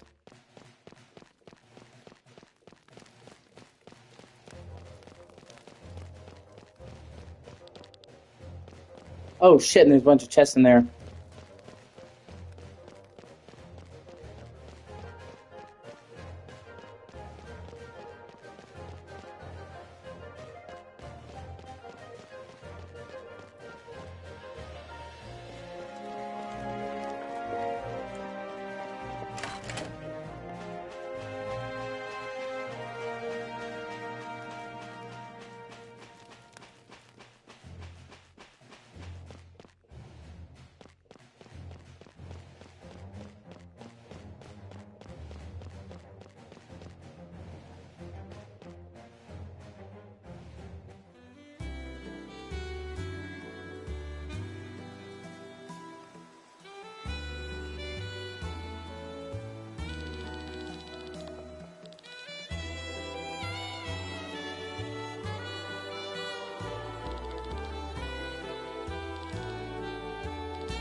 Wow, we finally get to explore the town.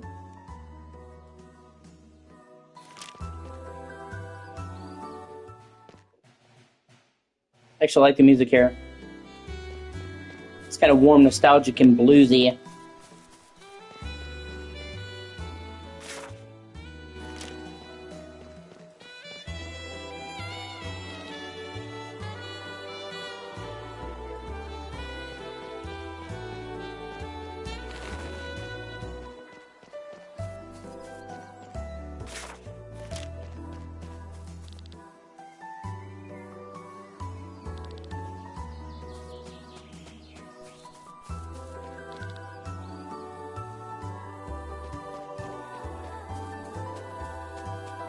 Oh, they have a racetrack. That's cool.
Yeah, I will say, once again, one of the biggest strengths of this game was it has some of the most gorgeous pixel art I think I've ever seen. And it, like I said, the fact that this game is made by one dude in this DLC is fucking crazy, and he's clearly upped his game.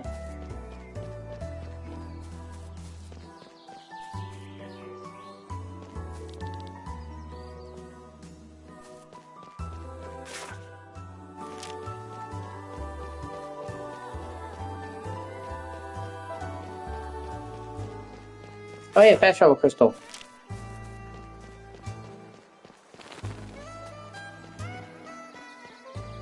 Like and this music, man, the chorus, the fucking swanky, almost bluesy kind of thing going on. It's great.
God.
Oh, shit. Fuck.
Come on.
Like, I wasn't expecting to get pulled into such an intense boss battle in the middle of fucking nowhere.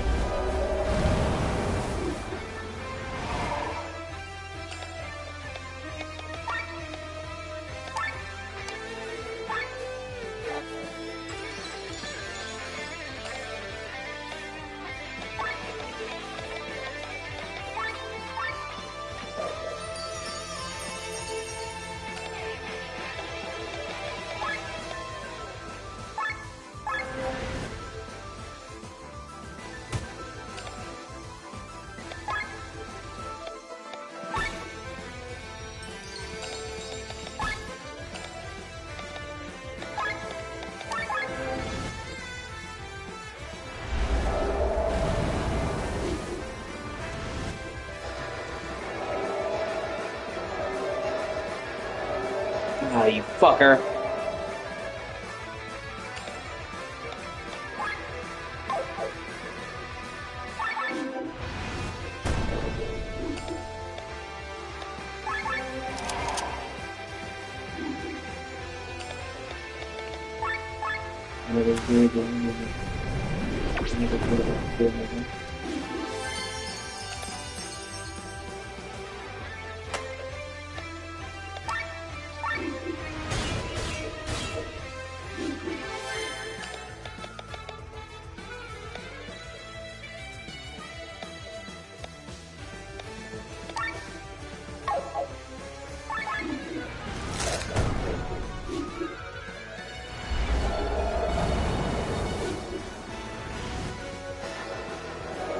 Ah, you fucker. And look at that cat's eyes.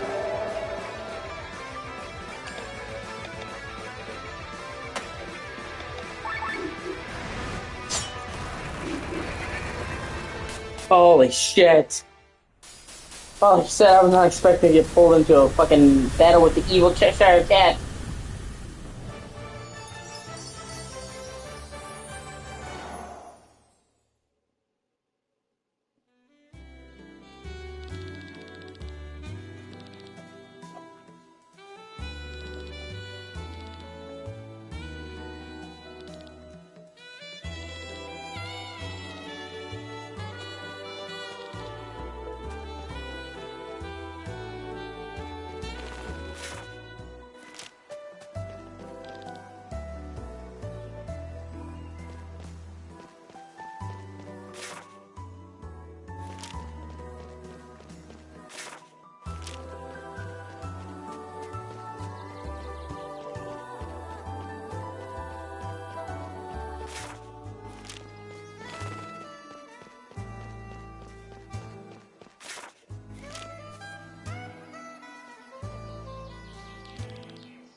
Step into Old Town, what? Well, that's cool.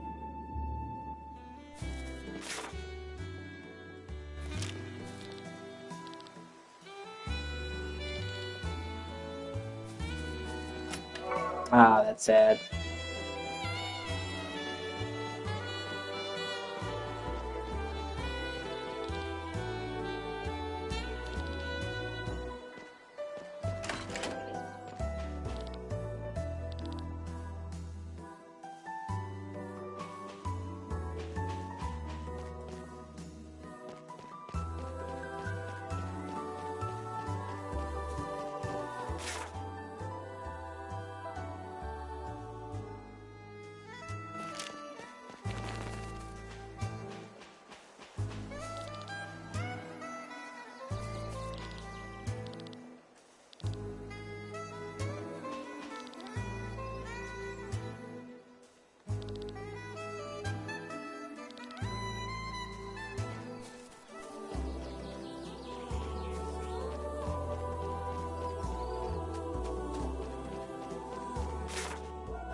So in the Maelstrom, they don't age like a normal person, which is how they've been able to stay alive for 4,000 years. But the cost of that, it's looking, is that the Maelstrom gradually mutates them until they can no longer take it anymore. And the departure ceremony is basically euthanizing the ones that can't go on any longer, which is fucking insanely dark. And all those weird creatures that I've been seeing around town now take on a much darker meaning. And it's great. It's another reason why I love this game. Layers, donkey! Layers!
And the wolf guy, I think he wasn't meant to be a regular person. He's gradually mutated into this, I'm now thinking.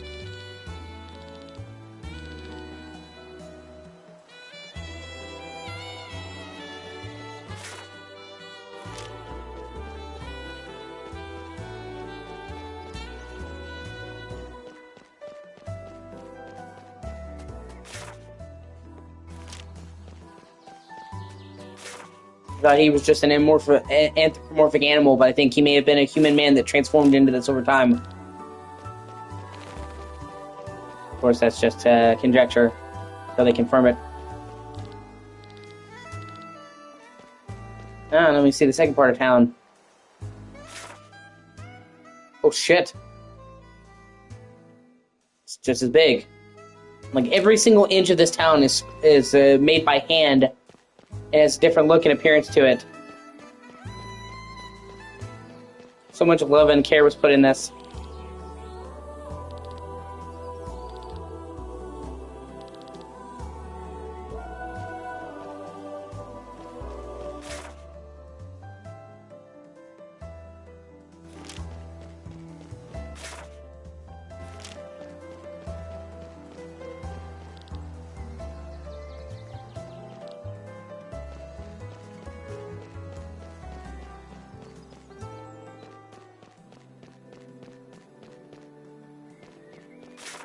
Oh, here's the bazaar. That's cool.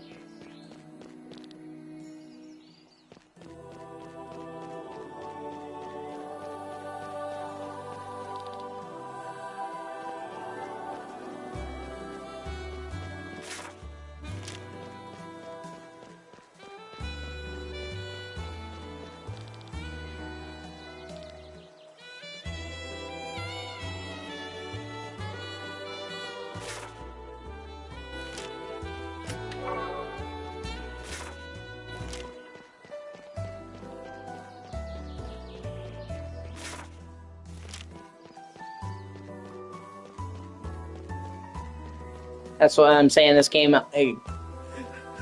has exactly what I love about the main game: the subversion of standard tropes. The original game seemed like it would do something very common, and then it didn't.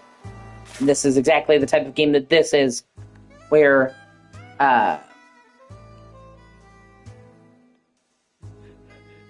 it seems like a standard cliche time travel thing and it turns into something a lot more interesting.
So the fishing HQ.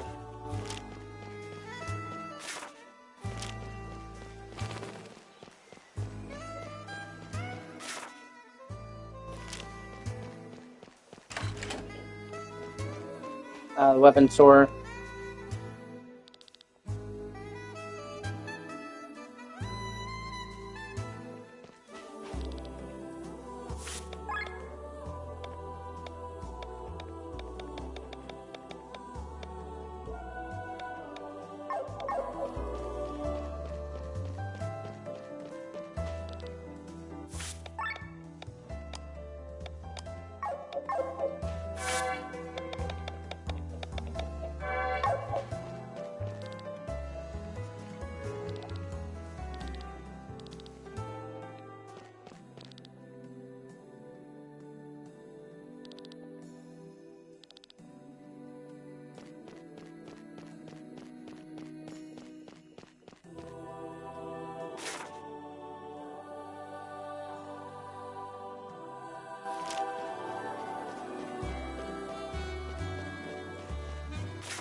Like every square inch of this city feels so meticulously crafted. Oh, hey, fast travel crystal. Nice!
Wow, it's a mini diorama of the land.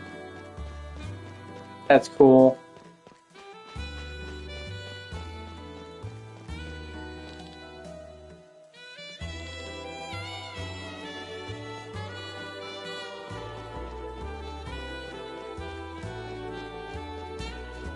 They show they show the real ins and outs of life for people who were living here for thousands of years, what they would do to preoccupy themselves. So it feels like it's a real place. It's so well thought out. That's that's what I fucking love about this game. And that is the soul that you can't put a price on. That's the dividing line between a good game and a great game.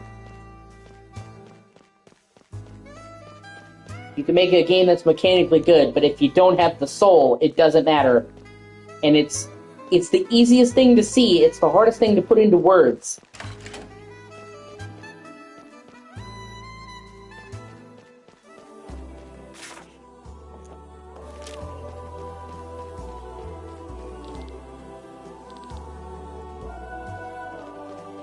There's the slums.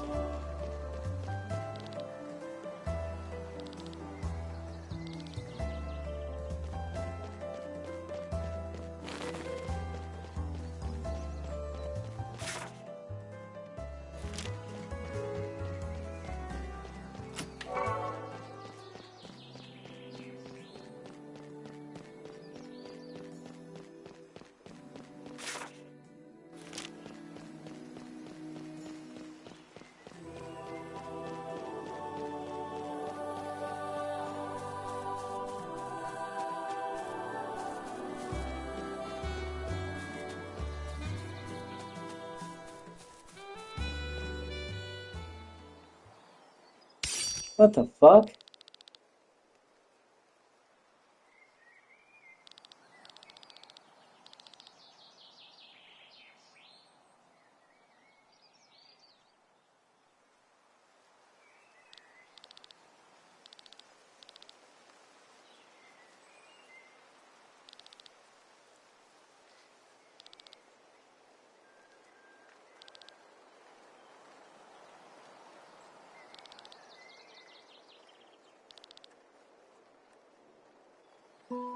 Oh, side quest. Second option. Oh, it's got Raphael and uh, Magnolia. They're interesting.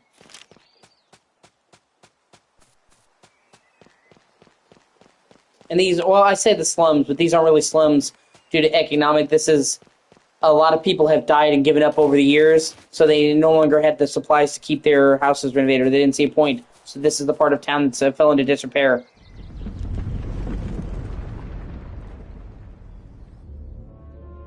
What the fuck? Oh, I'm in. Oh, shit.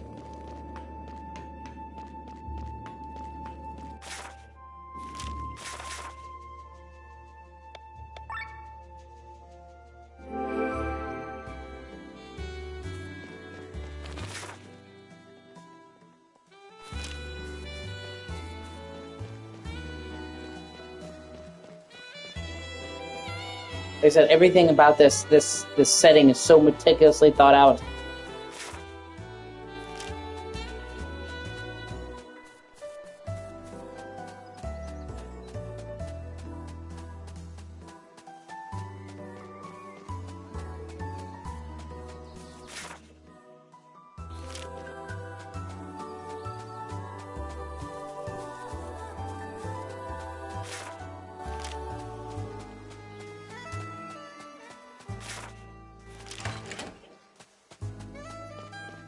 What the fuck?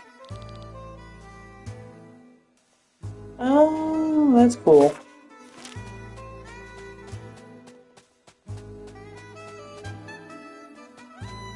I think there'll actually be something that lets me shrink down too, because the guy mentioned here in the ether you could shrink down, and I've seen all these little house holes and little crevices. So I'm thinking that's what that is. In which case, that would be fucking dope. Let me go check this lower right portion of town.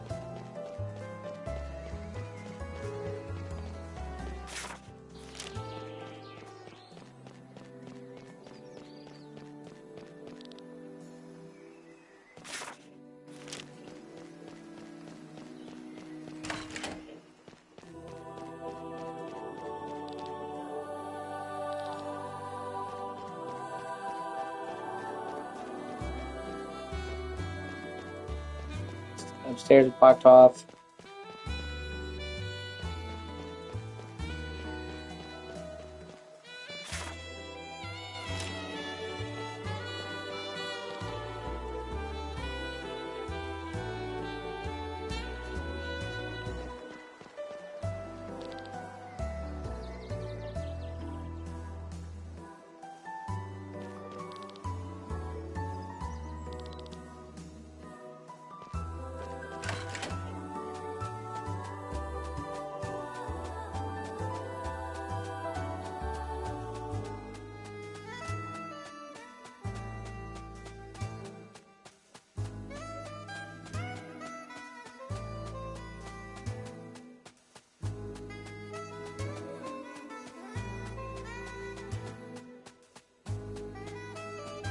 Nice.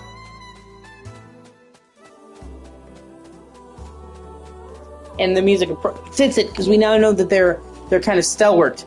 They're carrying on even though their bodies are being warped, but they're holding out hope and they're doing it for the good of everybody. So it's somber, kind of melancholy kind of tune.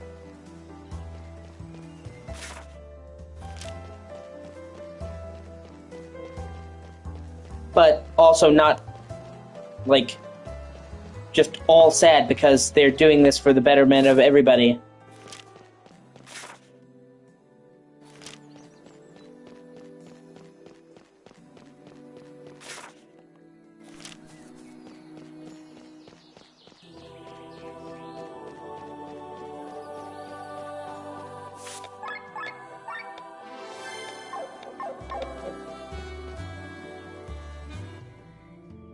the Deadlands. Well, that's appropriate. There's tons of dead skulls and flesh and shit.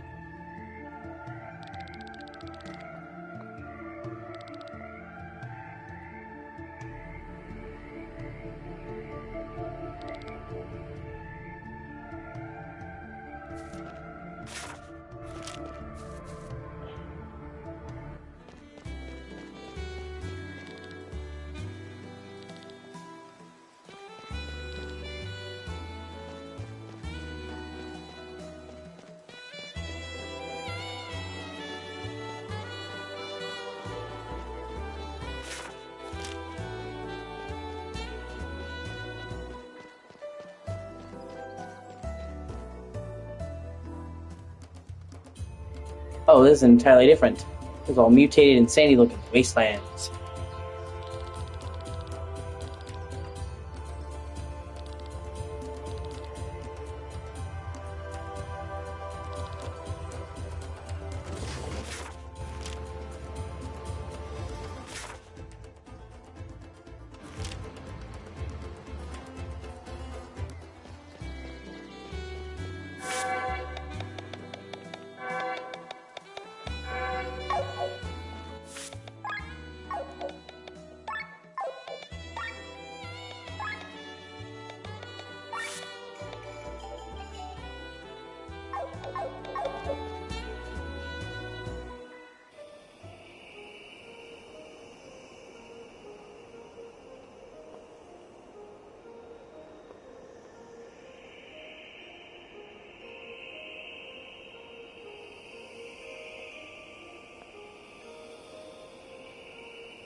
Alright, I'm going to save, and I'm going to take a short break. I've been streaming for a while. I'll be back in a little bit. Thank you for watching.